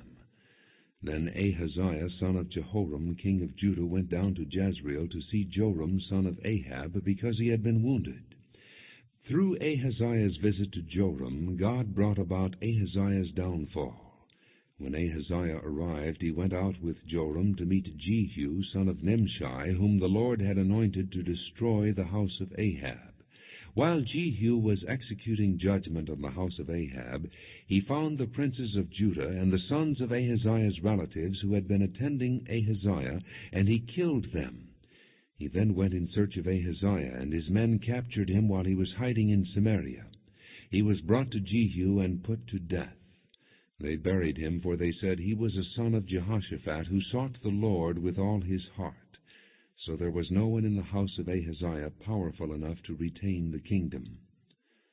When Athaliah, the mother of Ahaziah, saw that her son was dead, she proceeded to destroy the whole royal family of the house of Judah. But Jehosheba, the daughter of King Jehoram, took Joash, son of Ahaziah, and stole him away from among the royal princes who were about to be murdered, and put him and his nurse in a bedroom. Because Jehosheba, the daughter of King Jehoram and wife of the priest Jehoiada, was Ahaziah's sister, she hid the child from Athaliah so she could not kill him. He remained hidden with them at the temple of God for 6 years while Athaliah ruled the land. 2 Chronicles chapter 23. In the 7th year Jehoiada showed his strength. He made a covenant with the commanders of units of 100, Azariah son of Jeroham, Ishmael son of Jehohanan, Azariah son of Obed, Maaseiah son of Adiah, and Elishaphat son of Zichri. They went throughout Judah and gathered the Levites and the heads of Israelite families from all the towns. When they came to Jerusalem, the whole assembly made a covenant with the king at the temple of God. Jehoiada said to them, "The king's son shall reign, as the Lord promised concerning the descendants of David. Now this is what you are to do. 1/3 of you priests and Levites who are going on duty on the Sabbath are to keep watch at the doors, 1/3 of you at the royal palace, and 1/3 at the foundation gate, and all the other men are to be in the courtyards of the temple of the Lord. No one is to enter the temple of the Lord except the priests and Levites on duty. They may enter because they are consecrated, but all the other men are to guard what the Lord has assigned to them. The Levites are to station themselves around the king, each man with his weapons in his hand. Anyone who enters the temple must be put to death. Stay close to the king wherever he goes." The Levites and all the men of Judah did just as Jehoiada the priest ordered. Each one took his men, those who were going on duty on the Sabbath and those who were going off duty, for Jehoiada the priest had not released any of the divisions. Then he gave the commanders of units of 100 the spears and the large and small shields that had belonged to King David and that were in the temple of God. He stationed all the men, each with his weapon in his hand, around the king, near the altar and the temple, from the south side to the north side of the temple. Jehoiada and his sons brought out the king's son, and put the crown on him. They presented him with a copy of the covenant, and proclaimed him king. They anointed him, and shouted, "Long live the king!" When Athaliah heard the noise of the people running and cheering the king, she went to them at the temple of the Lord. She looked, and there was the king, standing by his pillar at the entrance. The officers and the trumpeters were beside the king, and all the people of the land were rejoicing and blowing trumpets, and singers with musical instruments were leading the praises. Then Athaliah tore her robes and shouted, "Treason! Treason!" Jehoiada the priest sent out the commanders of units of 100 who were in charge of the troops, and said to them, "Bring her out between the ranks, and put to the sword anyone who follows her." For the priest had said, "Do not put her to death at the temple of the Lord." So they seized her as she reached the entrance of the horse gate on the palace grounds, and there they put her to death. Jehoiada then made a covenant that he and the people and the king would be the Lord's people. All the people went to the temple of Baal and tore it down. They smashed the altars and idols, and killed Mattan the priest of Baal in front of the altars. Then Jehoiada placed the oversight of the temple of the Lord in the hands of the priests, who were Levites, to whom David had made assignments in the temple, to present the burnt offerings of the Lord, as written in the law of Moses, with rejoicing and singing, as David had ordered. He also stationed doorkeepers at the gates of the Lord's temple, so that no one who was in any way unclean might enter. He took with him the commanders of hundreds, the nobles, the rulers of the people, and all the people of the land, and brought the king down from the temple of the Lord. They went into the palace through the upper gate, and seated the king on the royal throne. And all the people of the land rejoiced, and the city was quiet, because Athaliah had been slain with the sword. 2 Chronicles chapter 24. Joash was 7 years old when he became king, and he reigned in Jerusalem 40 years. His mother's name was Zebiah. She was from Beersheba. Joash did what was right in the eyes of the Lord all the years of Jehoiada the priest. Jehoiada chose 2 wives for him, and he had sons and daughters. Sometime later Joash decided to restore the temple of the Lord. He called together the priests and Levites and said to them, "Go to the towns of Judah and collect the money due annually from all Israel to repair the temple of your God. Do it now." But the Levites did not act at once. Therefore the king summoned Jehoiada the chief priest and said to him, "Why haven't you required the Levites to bring in from Judah and Jerusalem the tax imposed by Moses the servant of the Lord and by the assembly of Israel for the tent of the testimony?" Now the sons of that wicked woman Athaliah had broken into the temple of God, and had used even its sacred objects for the Baals. At the king's command a chest was made and placed outside at the gate of the temple of the Lord. A proclamation was then issued in Judah and Jerusalem that they should bring to the Lord the tax that Moses the servant of God had required of Israel in the desert. All the officials and all the people brought their contributions gladly, dropping them into the chest until it was full. Whenever the chest was brought in by the Levites to the king's officials, and they saw that there was a large amount of money, the royal secretary and the officer of the chief priest would come and empty the chest and carry it back to its place. They did this regularly and collected a great amount of money. The king and Jehoiada gave it to the men who carried out the work required for the temple of the Lord. They hired masons and carpenters to restore the Lord's temple, and also workers in iron and bronze to repair the temple. The men in charge of the work were diligent, and the repairs progressed under them. They rebuilt the temple of God according to its original design and reinforced it. When they had finished, they brought the rest of the money to the king and Jehoiada, and with it were made articles for the Lord's temple, articles for the service and for the burnt offerings, and also dishes and other objects of gold and silver. As long as Jehoiada lived, burnt offerings were presented continually in the temple of the Lord. Now Jehoiada was old and full of years, and he died at the age of 130. He was buried with the kings in the city of David because of the good he had done in Israel for God and his temple. After the death of Jehoiada, the officials of Judah came and paid homage to the king, and he listened to them. They abandoned the temple of the Lord, the God of their fathers, and worshipped Asherah poles and idols. Because of their guilt, God's anger came upon Judah and Jerusalem, although the Lord sent prophets to the people to bring them back to him, and though they testified against them, they would not listen. Then the Spirit of God came upon Zechariah, son of Jehoiada the priest. He stood before the people and said, "This is what God says. Why do you disobey the Lord's commands? You will not prosper. Because you have forsaken the Lord, he has forsaken you." But they plotted against him, and by the order of the king they stoned him to death in the courtyard of the Lord's temple. King Joash did not remember the kindness Zechariah's father Jehoiada had shown him, but killed his son, who said as he lay dying, "May the Lord see this and call you to account." At the turn of the year, the army of Aram marched against Joash. It invaded Judah and Jerusalem and killed all the leaders of the people. They sent all the plunder to their king in Damascus. Although the Aramean army had come with only a few men, the Lord delivered into their hands a much larger army. Because Judah had forsaken the Lord, the God of their fathers, judgment was executed on Joash. When the Arameans withdrew, they left Joash severely wounded. His officials conspired against him for murdering the son of Jehoiada the priest, and they killed him in his bed. So he died and was buried in the city of David, but not in the tombs of the kings. Those who conspired against him were Zabad, son of Shimeath, an Ammonite woman, and Jehozabad, son of Shimrith, a Moabite woman. The account of his sons, the many prophecies about him, and the record of the restoration of the temple of God are written in the annotations on the book of the kings. And Amaziah his son succeeded him as king. 2 Chronicles chapter 25. Amaziah was 25 years old when he became king, and he reigned in Jerusalem 29 years. His mother's name was Jehoaddan. She was from Jerusalem.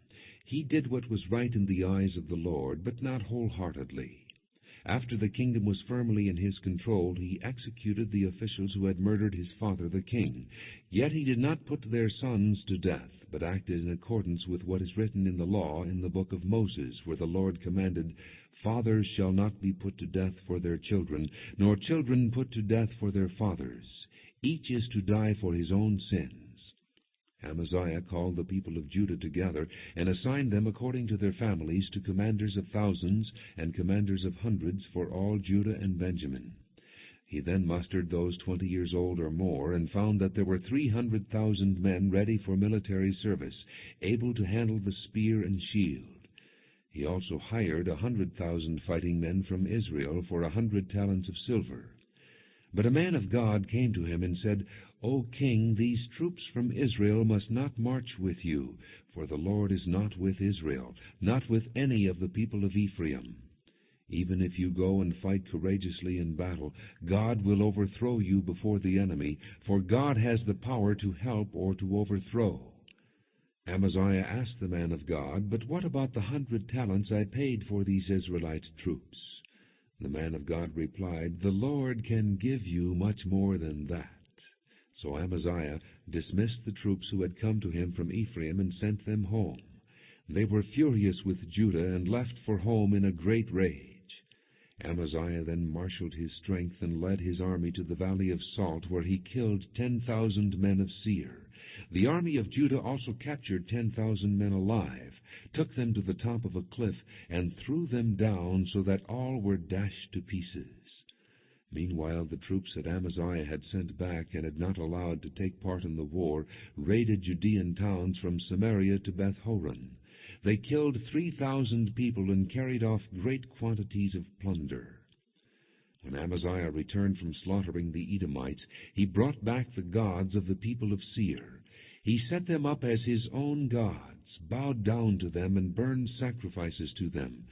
The anger of the Lord burned against Amaziah, and he sent a prophet to him who said, "Why do you consult this people's gods, which could not save their own people from your hand?" While he was still speaking, the king said to him, "Have we appointed you an adviser to the king? Stop! Why be struck down?" So the prophet stopped, but said, "I know that God has determined to destroy you, because you have done this and have not listened to my counsel."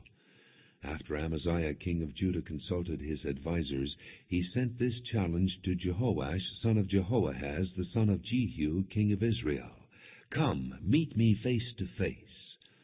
But Joash king of Israel replied to Amaziah king of Judah, "A thistle in Lebanon sent a message to a cedar in Lebanon, 'Give your daughter to my son in marriage.' Then a wild beast in Lebanon came along and trampled the thistle underfoot. You say to yourself that you have defeated Edom, and now you are arrogant and proud. But stay at home. Why ask for trouble and cause your own downfall and that of Judah also?" Amaziah, however, would not listen, for God so worked that he might hand them over to Jehoash, because they sought the gods of Edom. So Jehoash king of Israel attacked. He and Amaziah king of Judah faced each other at Beth-shemesh in Judah. And Judah was routed by Israel, and every man fled to his home. Jehoash king of Israel captured Amaziah king of Judah, the son of Joash, the son of Ahaziah, at Beth-shemesh. Then Jehoash brought him to Jerusalem, and broke down the wall of Jerusalem from the Ephraim gate to the corner gate, a section about 600 feet long. He took all the gold and silver, and all the articles found in the temple of God that had been in the care of Obed-Edom, together with the palace treasures and the hostages, and returned to Samaria. Amaziah son of Joash king of Judah lived for 15 years after the death of Jehoash son of Jehoahaz king of Israel. As for the other events of Amaziah's reign, from beginning to end, are they not written in the book of the kings of Judah and Israel? From the time that Amaziah turned away from following the Lord, they conspired against him in Jerusalem, and he fled to Lachish. But they sent men after him to Lachish and killed him there. He was brought back by horse and was buried with his fathers in the city of Judah. 2 Chronicles chapter 26. Then all the people of Judah took Uzziah, who was 16 years old, and made him king in place of his father Amaziah. He was the one who rebuilt Elath and restored it to Judah after Amaziah rested with his fathers. Uzziah was 16 years old when he became king, and he reigned in Jerusalem 52 years. His mother's name was Jecholiah. She was from Jerusalem. He did what was right in the eyes of the Lord, just as his father Amaziah had done. He sought God during the days of Zechariah, who instructed him in the fear of God. As long as he sought the Lord, God gave him success. He went to war against the Philistines and broke down the walls of Gath, Jabneh, and Ashdod. He then rebuilt towns near Ashdod and elsewhere among the Philistines. God helped him against the Philistines and against the Arabs who lived in Gur-baal and against the Meunites. The Ammonites brought tribute to Uzziah, and his fame spread as far as the border of Egypt, because he had become very powerful. Uzziah built towers in Jerusalem at the corner gate, at the valley gate, and at the angle of the wall, and he fortified them. He also built towers in the desert and dug many cisterns, because he had much livestock in the foothills and in the plain. He had people working his fields and vineyards in the hills and in the fertile lands, for he loved the soil. Uzziah had a well-trained army, ready to go out by divisions according to their numbers, as mustered by Jeiel the secretary, and Maaseiah the officer, under the direction of Hananiah, one of the royal officials. The total number of family leaders over the fighting men was 2,600. Under their command was an army of 307,500 men, trained for war, a powerful force to support the king against his enemies. Uzziah provided shields, spears, helmets, coats of armor, bows, and sling stones for the entire army. In Jerusalem he made machines designed by skillful men for use on the towers and on the corner defenses to shoot arrows and hurl large stones. His fame spread far and wide, for he was greatly helped until he became powerful. But after Uzziah became powerful, his pride led to his downfall.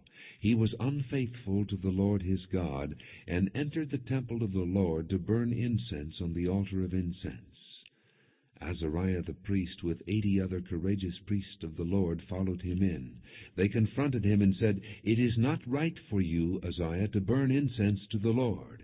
That is for the priests, the descendants of Aaron, who have been consecrated to burn incense. Leave the sanctuary, for you have been unfaithful, and you will not be honored by the Lord God." Uzziah, who had a censer in his hand, ready to burn incense, became angry. While he was raging at the priests in their presence before the incense altar in the Lord's temple, leprosy broke out on his forehead. When Azariah the chief priest and all the other priests looked at him, they saw that he had leprosy on his forehead, so they hurried him out. Indeed, he himself was eager to leave, because the Lord had afflicted him.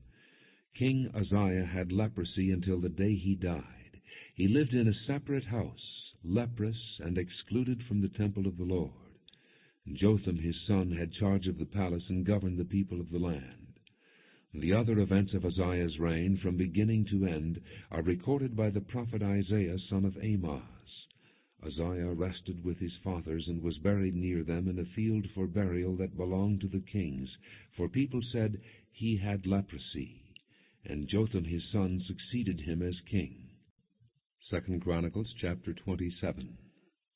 Jotham was 25 years old when he became king, and he reigned in Jerusalem 16 years. His mother's name was Jerusha, daughter of Zadok. He did what was right in the eyes of the Lord, just as his father Uzziah had done, but unlike him, he did not enter the temple of the Lord. The people, however, continued their corrupt practices. Jotham rebuilt the upper gate of the temple of the Lord and did extensive work on the wall at the hill of Ophel.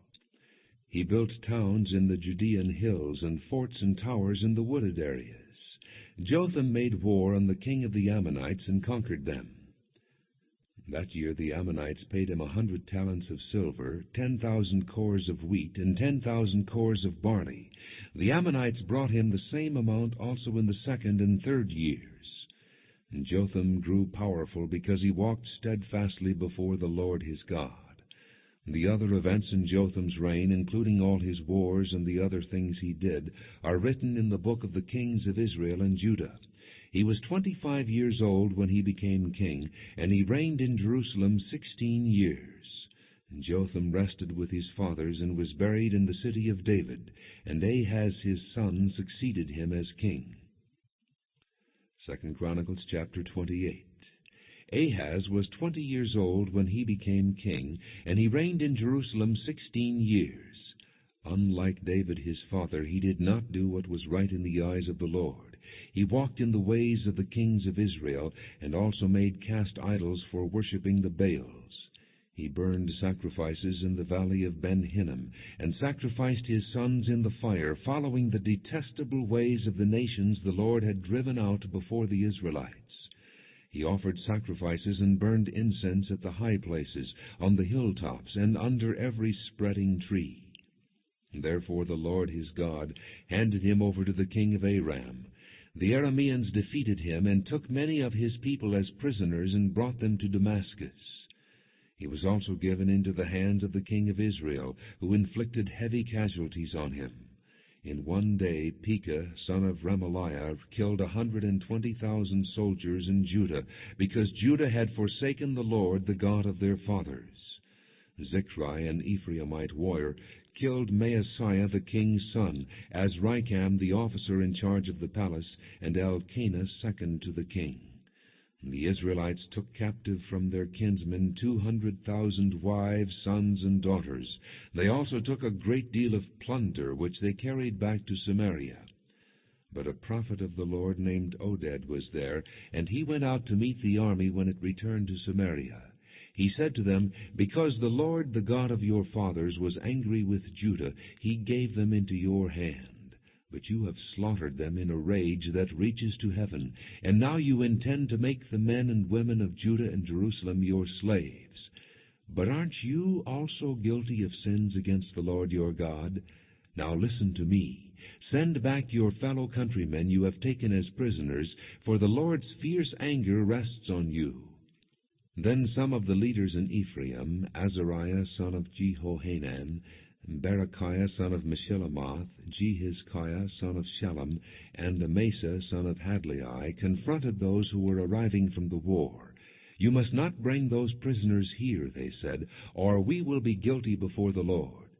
Do you intend to add to our sin and guilt? For our guilt is already great, and his fierce anger rests on Israel." So the soldiers gave up the prisoners and plunder in the presence of the officials and all the assembly. The men designated by name took the prisoners, and from the plunder they clothed all who were naked. They provided them with clothes and sandals, food and drink, and healing balm. All those who were weak they put on donkeys. So they took them back to their fellow countrymen at Jericho, the city of palms, and returned to Samaria. At that time King Ahaz sent to the king of Assyria for help. The Edomites had again come and attacked Judah, and carried away prisoners, while the Philistines had raided towns in the foothills and in the Negev of Judah. They captured and occupied Beth-Shemesh, Ajalon, and Gederath, as well as Soko, Timnah, and Gimzo, with their surrounding villages. The Lord had humbled Judah because of Ahaz king of Israel, for he had promoted wickedness in Judah, and had been most unfaithful to the Lord. Tiglath-Pileser, king of Assyria, came to him, but he gave him trouble instead of help. Ahaz took some of the things from the temple of the Lord, and from the royal palace, and from the princes, and presented them to the king of Assyria, but that did not help him. In his time of trouble, King Ahaz became even more unfaithful to the Lord. He offered sacrifices to the gods of Damascus, who had defeated him, for he thought, "Since the gods of the kings of Aram have helped them, I will sacrifice to them, so they will help me." But they were his downfall, and the downfall of all Israel. Ahaz gathered together the furnishings from the temple of God, and took them away. He shut the doors of the Lord's temple, and set up altars at every street corner in Jerusalem. In every town in Judah he built high places to burn sacrifices to other gods, and provoked the Lord, the God of his fathers, to anger. The other events of his reign and all his ways, from beginning to end, are written in the book of the kings of Judah and Israel. Ahaz rested with his fathers, and was buried in the city of Jerusalem, but he was not placed in the tombs of the kings of Israel. And Hezekiah his son succeeded him as king. 2 Chronicles chapter 29. Hezekiah was 25 years old when he became king, and he reigned in Jerusalem 29 years. His mother's name was Abijah, daughter of Zechariah. He did what was right in the eyes of the Lord, just as his father David had done. In the first month of the first year of his reign, he opened the doors of the temple of the Lord and repaired them. He brought in the priests and the Levites, assembled them in the square on the east side, and said, "Listen to me, Levites. Consecrate yourselves now, and consecrate the temple of the Lord, the God of your fathers. Remove all defilement from the sanctuary. Our fathers were unfaithful. They did evil in the eyes of the Lord our God, and forsook him. They turned their faces away from the Lord's dwelling place, and turned their backs on him. They also shut the doors of the portico, and put out the lamps.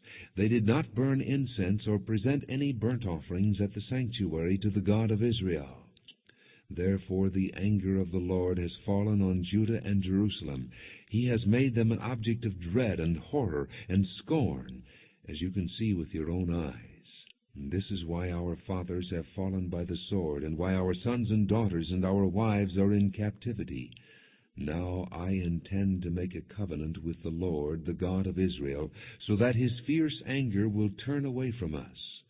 My sons, do not be negligent now, for the Lord has chosen you to stand before him and serve him, to minister before him, and to burn incense." Then these Levites set to work.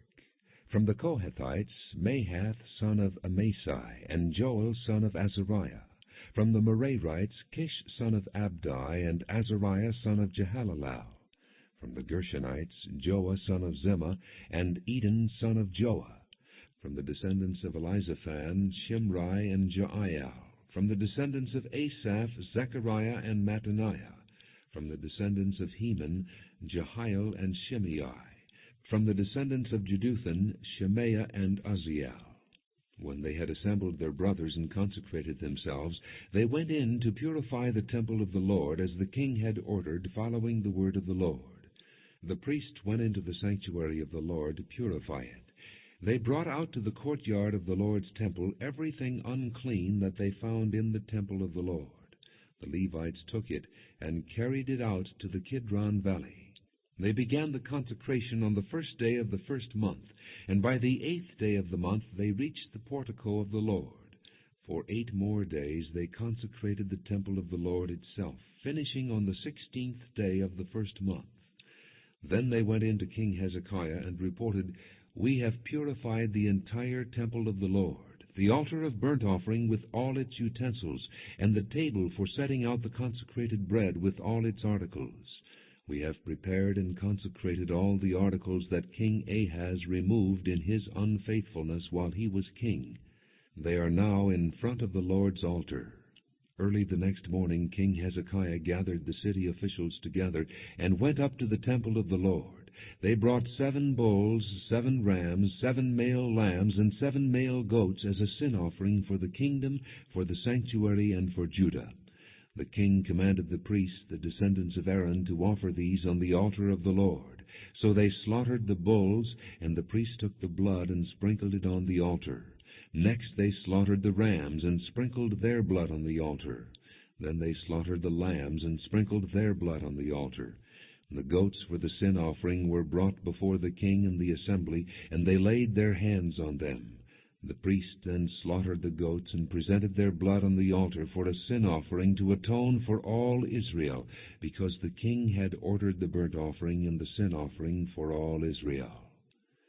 He stationed the Levites in the temple of the Lord with cymbals, harps, and lyres in the way prescribed by David and Gad the king's seer and Nathan the prophet. This was commanded by the Lord through his prophets. So the Levites stood ready with David's instruments, and the priests with their trumpets. Hezekiah gave the order to sacrifice the burnt offering on the altar.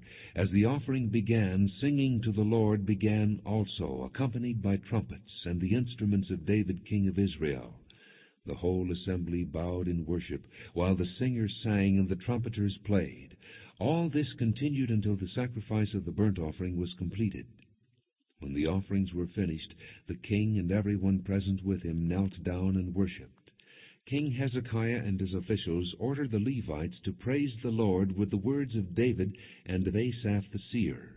So they sang praises with gladness and bowed their heads and worshipped. Then Hezekiah said, "You have now dedicated yourselves to the Lord. Come and bring sacrifices and thank offerings to the temple of the Lord." So the assembly brought sacrifices and thank offerings, and all whose hearts were willing brought burnt offerings. The number of burnt offerings the assembly brought was 70 bulls, 100 rams, and 200 male lambs, all of them for burnt offerings to the Lord. The animals consecrated as sacrifices amounted to 600 bulls and 3,000 sheep and goats. The priests, however, were too few to skin all the burnt offerings, so their kinsmen, the Levites, helped them until the task was finished, and until other priests had been consecrated, for the Levites had been more conscientious in consecrating themselves than the priests had been. There were burnt offerings in abundance, together with the fat of the fellowship offerings, and the drink offerings that accompanied the burnt offerings. So the service of the temple of the Lord was reestablished. Hezekiah and all the people rejoiced at what God had brought about for his people, because it was done so quickly. 2 Chronicles chapter 30. Hezekiah sent word to all Israel and Judah, and also wrote letters to Ephraim and Manasseh, inviting them to come to the temple of the Lord in Jerusalem and celebrate the Passover to the Lord, the God of Israel.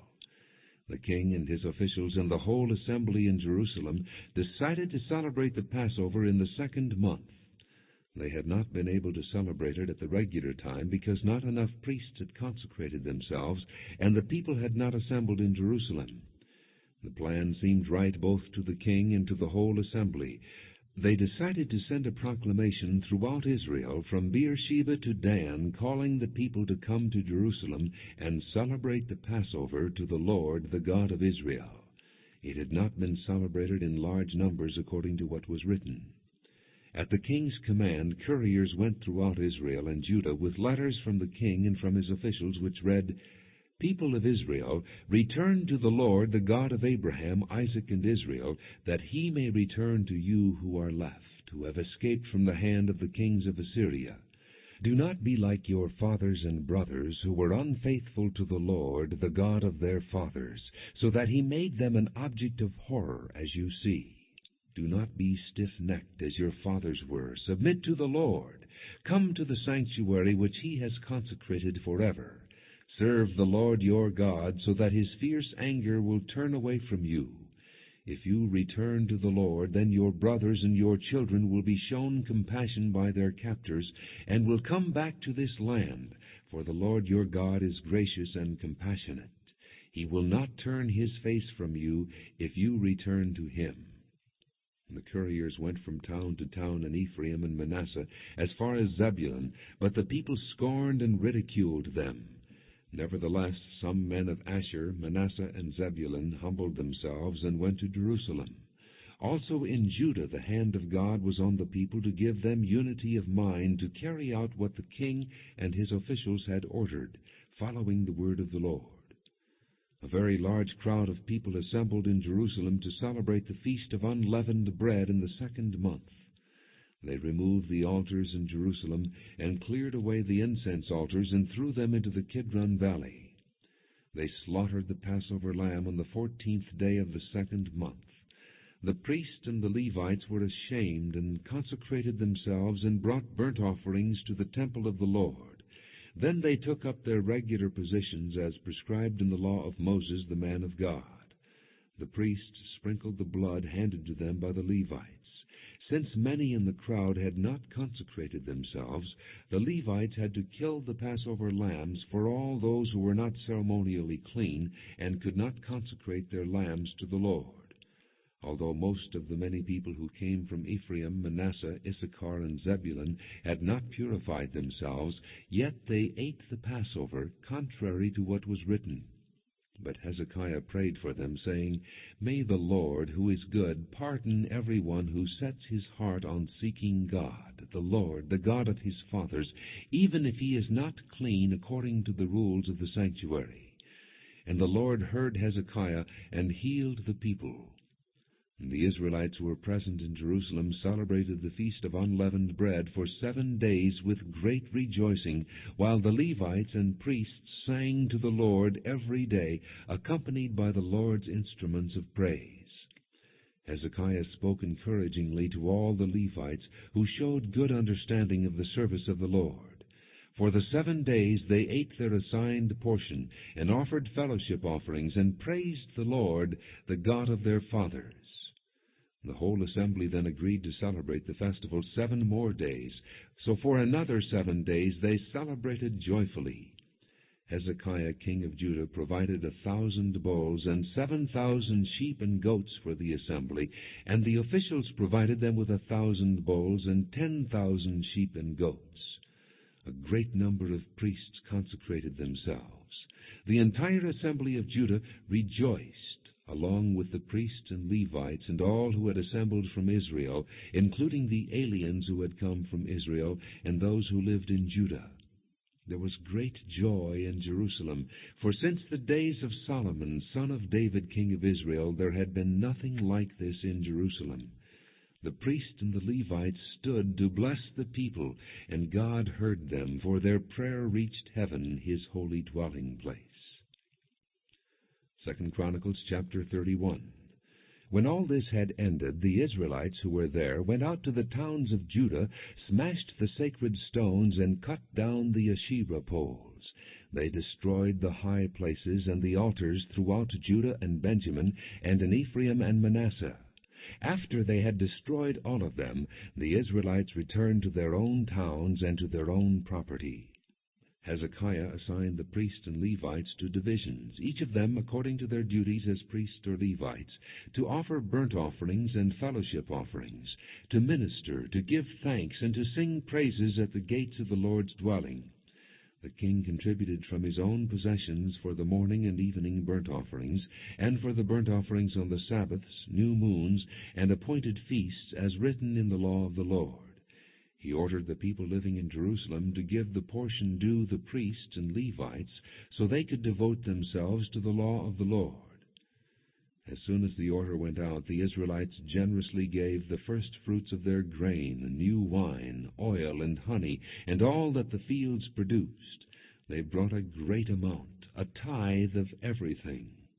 The men of Israel and Judah who lived in the towns of Judah also brought a tithe of their herds and flocks, and a tithe of the holy things dedicated to the Lord their God, and they piled them in heaps.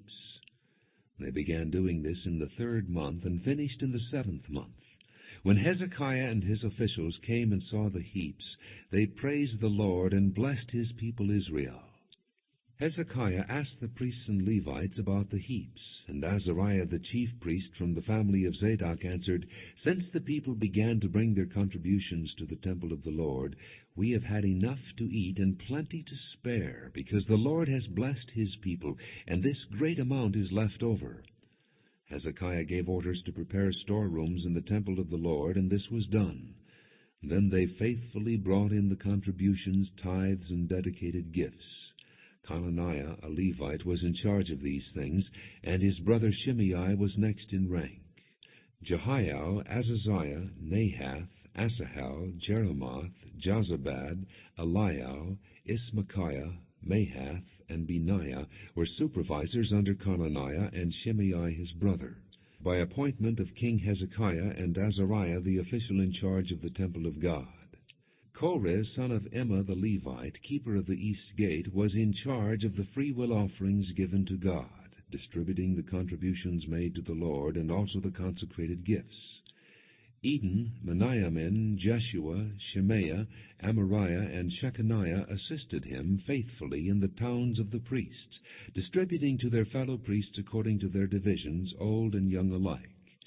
In addition, they distributed to the males 3 years old or more, whose names were in the genealogical records, all who would enter the temple of the Lord to perform the daily duties of their various tasks, according to their responsibilities and their divisions. And they distributed to the priests, enrolled by their families in the genealogical records, and likewise to the Levites 20 years old or more, according to their responsibilities and their divisions. They included all the little ones, the wives, and the sons and daughters of the whole community listed in these genealogical records, for they were faithful in consecrating themselves. As for the priests, the descendants of Aaron, who lived on the farmlands around their towns or in any other towns, men were designated by name to distribute portions to every male among them, and to all who were recorded in the genealogies of the Levites. This is what Hezekiah did throughout Judah, doing what was good and right and faithful before the Lord his God. In everything that he undertook in the service of God's temple, and in obedience to the law and the commands, he sought his God, and worked wholeheartedly, and so he prospered. 2 Chronicles chapter 32. After all that Hezekiah had so faithfully done, Sennacherib, king of Assyria, came and invaded Judah. He laid siege to the fortified cities, thinking to conquer them for himself. When Hezekiah saw that Sennacherib had come, and that he intended to make war on Jerusalem, he consulted with his officials and military staff about blocking off the water from the springs outside the city, and they helped him. A large force of men assembled, and they blocked all the springs and the stream that flowed through the land. "Why should the kings of Assyria come and find plenty of water?" they said. Then he worked hard, repairing all the broken sections of the wall and building towers on it. He built another wall outside that one and reinforced the supporting terraces of the city of David. He also made large numbers of weapons and shields. He appointed military officers over the people and assembled them before him in the square at the city gate, and encouraged them with these words, "Be strong and courageous. Do not be afraid or discouraged because of the king of Assyria and the vast army with him, for there is a greater power with us than with him. With him is only the arm of flesh, but with us is the Lord our God to help us and to fight our battles." And the people gained confidence from what Hezekiah the king of Judah said. Later, when Sennacherib king of Assyria and all his forces were laying siege to Lachish, he sent his officers to Jerusalem with this message for Hezekiah king of Judah and for all the people of Judah who were there. "This is what Sennacherib king of Assyria says. On what are you basing your confidence that you remain in Jerusalem under siege? When Hezekiah says the Lord our God will save us from the hand of the king of Assyria, he is misleading you, to let you die of hunger and thirst. Did not Hezekiah himself remove this God's high places and altars, saying to Judah and Jerusalem, 'You must worship before one altar and burn sacrifices on it'? Do you not know what I and my fathers have done to all the peoples of the other lands? Were the gods of those nations ever able to deliver their land from my hand?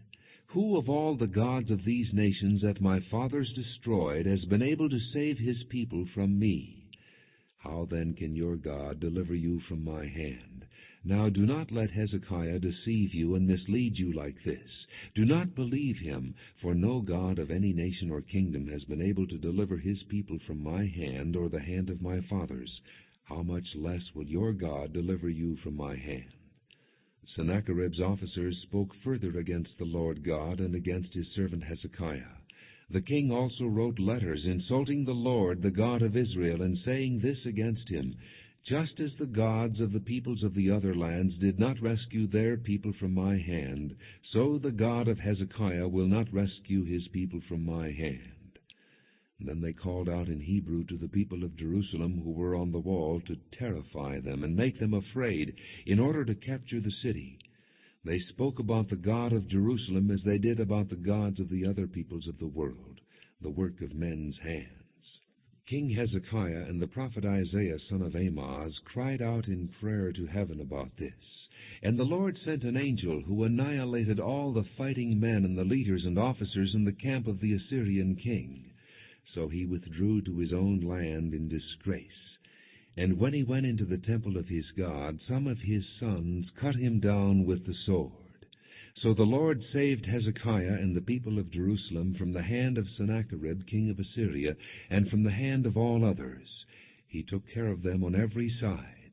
Many brought offerings to Jerusalem for the Lord, and valuable gifts for Hezekiah king of Judah. From then on he was highly regarded by all the nations. In those days Hezekiah became ill and was at the point of death. He prayed to the Lord, who answered him and gave him a miraculous sign. But Hezekiah's heart was proud, and he did not respond to the kindness shown him. And therefore the Lord's wrath was on him and on Judah and Jerusalem. Then Hezekiah repented of the pride of his heart, as did the people of Jerusalem. Therefore the Lord's wrath did not come upon them during the days of Hezekiah.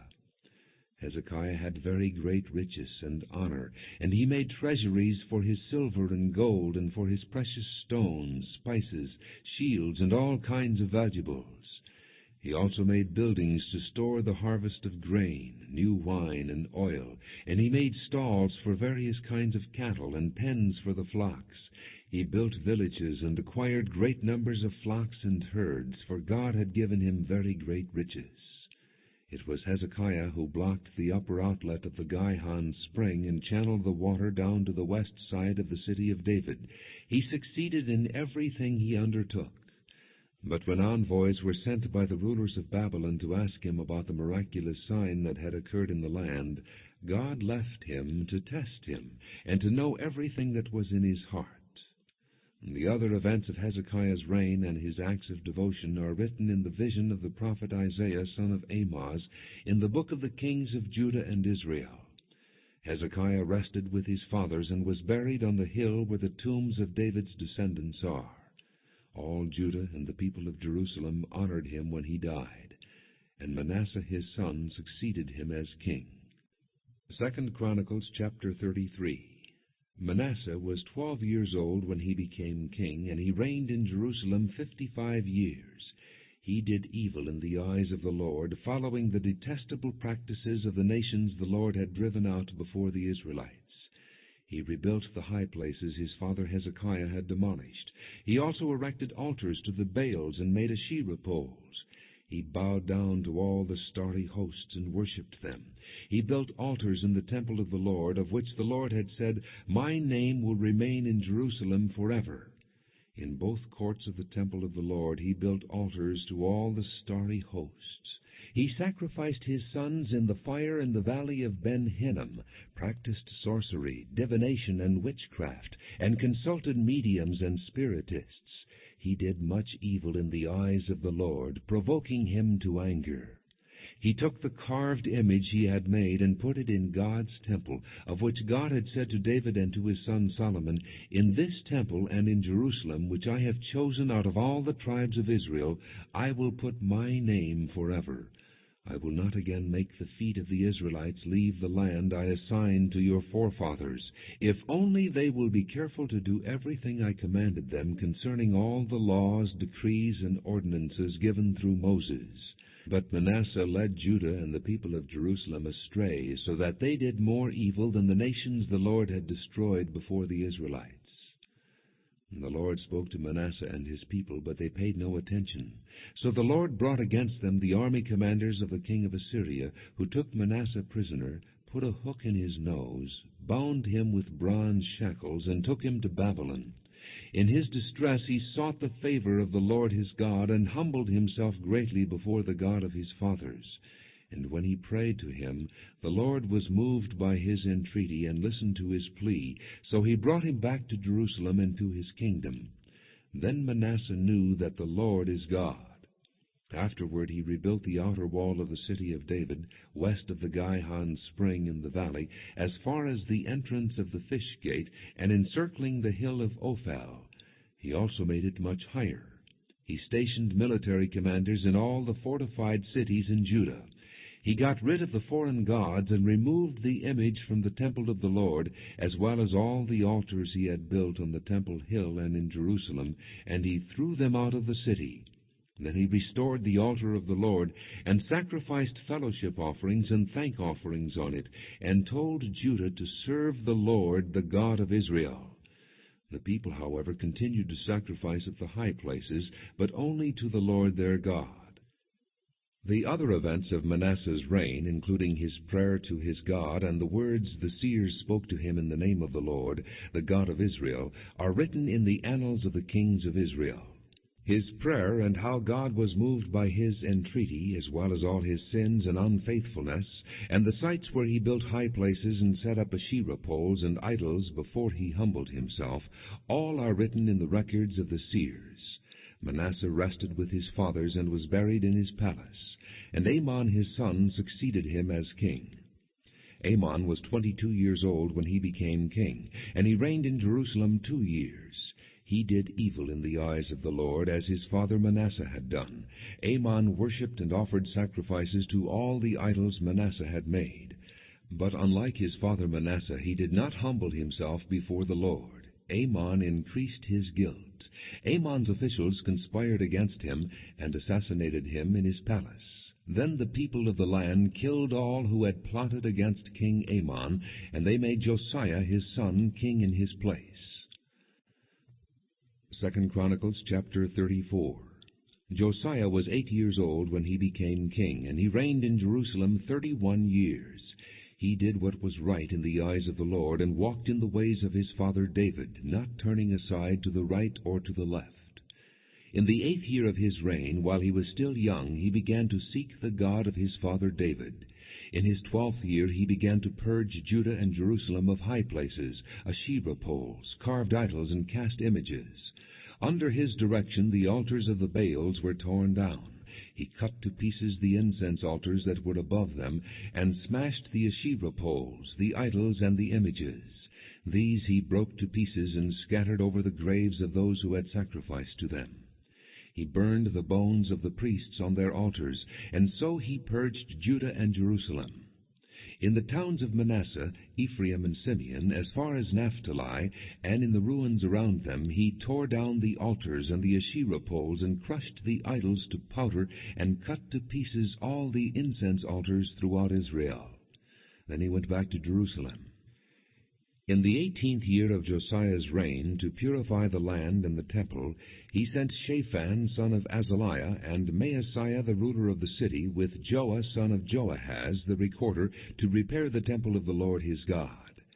They went to Hilkiah the high priest, and gave him the money that had been brought into the temple of God, which the Levites, who were the doorkeepers, had collected from the people of Manasseh, Ephraim, and the entire remnant of Israel, and from all the people of Judah and Benjamin, and the inhabitants of Jerusalem.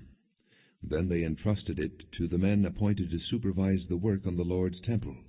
These men paid the workers who repaired and restored the temple. They also gave money to the carpenters and builders to purchase dressed stone and timber for joists and beams for the buildings that the king of Judah had allowed to fall into ruin. The men did the work faithfully. Over them to direct them were Jahath and Obadiah, Levites descended from Merari, and Zechariah and Meshullam descended from Kohath. The Levites, all who were skilled in playing musical instruments, had charge of the laborers and supervised all the workers from job to job. Some of the Levites were secretaries, scribes, and doorkeepers. While they were bringing out the money that had been taken into the temple of the Lord, Hilkiah the priest found the book of the law of the Lord that had been given through Moses. Hilkiah said to Shaphan the secretary, "I have found the book of the law in the temple of the Lord." He gave it to Shaphan. Then Shaphan took the book to the king and reported to him, "Your officials are doing everything that has been committed to them. They have paid out the money that was in the temple of the Lord, and have entrusted it to the supervisors and workers." Then Shaphan the secretary informed the king, "Hilkiah the priest has given me a book," and Shaphan read from it in the presence of the king. When the king heard the words of the law, he tore his robes. He gave these orders to Hilkiah, Ahikam son of Shaphan, Abdon son of Micah, Shaphan the secretary, and Uzziah the king's attendant. "Go and inquire of the Lord for me and for the remnant in Israel and Judah about what is written in this book that has been found. Great is the Lord's anger that is poured out on us, because our fathers have not kept the word of the Lord. They have not acted in accordance with all that is written in this book." Hilkiah and those the king had sent with him went to speak to the prophetess Huldah, who was the wife of Shallum son of Takhath, the son of Hazra, keeper of the wardrobe. She lived in Jerusalem in the 2nd district. She said to them, "This is what the Lord, the God of Israel, says. Tell the man who sent you to me, this is what the Lord says. I am going to bring disaster on this place and its people. All the curses written in the book that has been read in the presence of the king of Judah. Because they have forsaken me and burned incense to other gods, and provoked me to anger by all that their hands have made. My anger will be poured out on this place and will not be quenched. Tell the king of Judah who sent you to inquire of the Lord, this is what the Lord, the God of Israel, says concerning the words you heard. Because your heart was responsive, and you humbled yourself before God when you heard what he spoke against this place and its people, and because you humbled yourself before me, and tore your robes, and wept in my presence, I have heard you, declares the Lord. Now I will gather you to your fathers, and you will be buried in peace. Your eyes will not see all the disaster I am going to bring on this place and on those who live here." So they took her answer back to the king. Then the king called together all the elders of Judah and Jerusalem. He went up to the temple of the Lord with the men of Judah, the people of Jerusalem, the priests and the Levites, all the people from the least to the greatest. He read in their hearing all the words of the book of the covenant, which had been found in the temple of the Lord. The king stood by his pillar and renewed the covenant in the presence of the Lord, to follow the Lord and keep his commands, regulations, and decrees with all his heart and all his soul, and to obey the words of the covenant written in this book. Then he had everyone in Jerusalem and Benjamin pledge themselves to it. The people of Jerusalem did this in accordance with the covenant of God, the God of their fathers. Josiah removed all the detestable idols from all the territory belonging to the Israelites, and he had all who were present in Israel serve the Lord their God. As long as he lived, they did not fail to follow the Lord, the God of their fathers. 2 Chronicles chapter 35. Josiah celebrated the Passover to the Lord in Jerusalem, and the Passover lamb was slaughtered on the 14th day of the first month. He appointed the priests to their duties and encouraged them in the service of the Lord's temple. He said to the Levites, who instructed all Israel and who had been consecrated to the Lord, "Put the sacred ark in the temple that Solomon son of David, king of Israel, built. It is not to be carried about on your shoulders. Now serve the Lord your God and his people Israel. Prepare yourselves by families in your divisions, according to the directions written by David, king of Israel, and by his son Solomon. Stand in the holy place with a group of Levites for each subdivision of the families of your fellow countrymen, the lay people. Slaughter the Passover lambs, consecrate yourselves, and prepare the lambs for your fellow countrymen, doing what the Lord commanded through Moses." Josiah provided for all the lay people who were there a total of 30,000 sheep and goats for the Passover offerings, and also 3,000 cattle, all from the king's own possessions. His officials also contributed voluntarily to the people and the priests and Levites. Hilkiah, Zechariah, and Jehiel, the administrators of God's temple, gave the priests 2,600 Passover offerings and 300 cattle. Also Conaniah, along with Shemaiah and Nethanel his brothers, and Hashabiah, Jeiel, and Jozabad, the leaders of the Levites, provided 5,000 Passover offerings and 500 head of cattle for the Levites. The service was arranged, and the priests stood in their places with the Levites in their divisions as the king had ordered. The Passover lambs were slaughtered, and the priests sprinkled the blood handed to them, while the Levites skinned the animals. They set aside the burnt offerings to give them to the subdivisions of the families of the people to offer to the Lord, as is written in the book of Moses. They did the same with the cattle. They roasted the Passover animals over the fire as prescribed, and boiled the holy offerings in pots, cauldrons, and pans, and served them quickly to all the people. After this they made preparations for themselves and for the priests, because the priests, the descendants of Aaron, were sacrificing the burnt offerings and the fat portions until nightfall. So the Levites made preparations for themselves and for the Aaronic priests. The musicians, the descendants of Asaph, were in the places prescribed by David, Asaph, Heman, and Jeduthun the king's seer. The gatekeepers at each gate did not need to leave their posts, because their fellow Levites made the preparations for them. So at that time the entire service of the Lord was carried out for the celebration of the Passover and the offering of burnt offerings on the altar of the Lord, as King Josiah had ordered. The Israelites who were present celebrated the Passover at that time and observed the Feast of Unleavened Bread for 7 days. The Passover had not been observed like this in Israel since the days of the prophet Samuel, and none of the kings of Israel had ever celebrated such a Passover as did Josiah with the priests, the Levites, and all Judah and Israel who were there with the people of Jerusalem. This Passover was celebrated in the 18th year of Josiah's reign. After all this, when Josiah had set the temple in order, Necho, king of Egypt, went up to fight at Carchemish on the Euphrates, and Josiah marched out to meet him in battle. But Necho sent messengers to him, saying, "What quarrel is there between you and me, O king of Judah? It is not you I am attacking at this time, but the house with which I am at war. God has told me to hurry. So stop opposing God who is with me, or he will destroy you." Josiah, however, would not turn away from him, but disguised himself to engage him in battle. He would not listen to what Necho had said at God's command, but went to fight him on the plain of Megiddo. Archers shot King Josiah, and he told his officers, "Take me away, I am badly wounded." So they took him out of his chariot, put him in the other chariot he had, and brought him to Jerusalem, where he died. He was buried in the tombs of his fathers, and all Judah and Jerusalem mourned for him. Jeremiah composed laments for Josiah, and to this day all the men and women singers commemorate Josiah in the laments. These became a tradition in Israel and are written in the laments.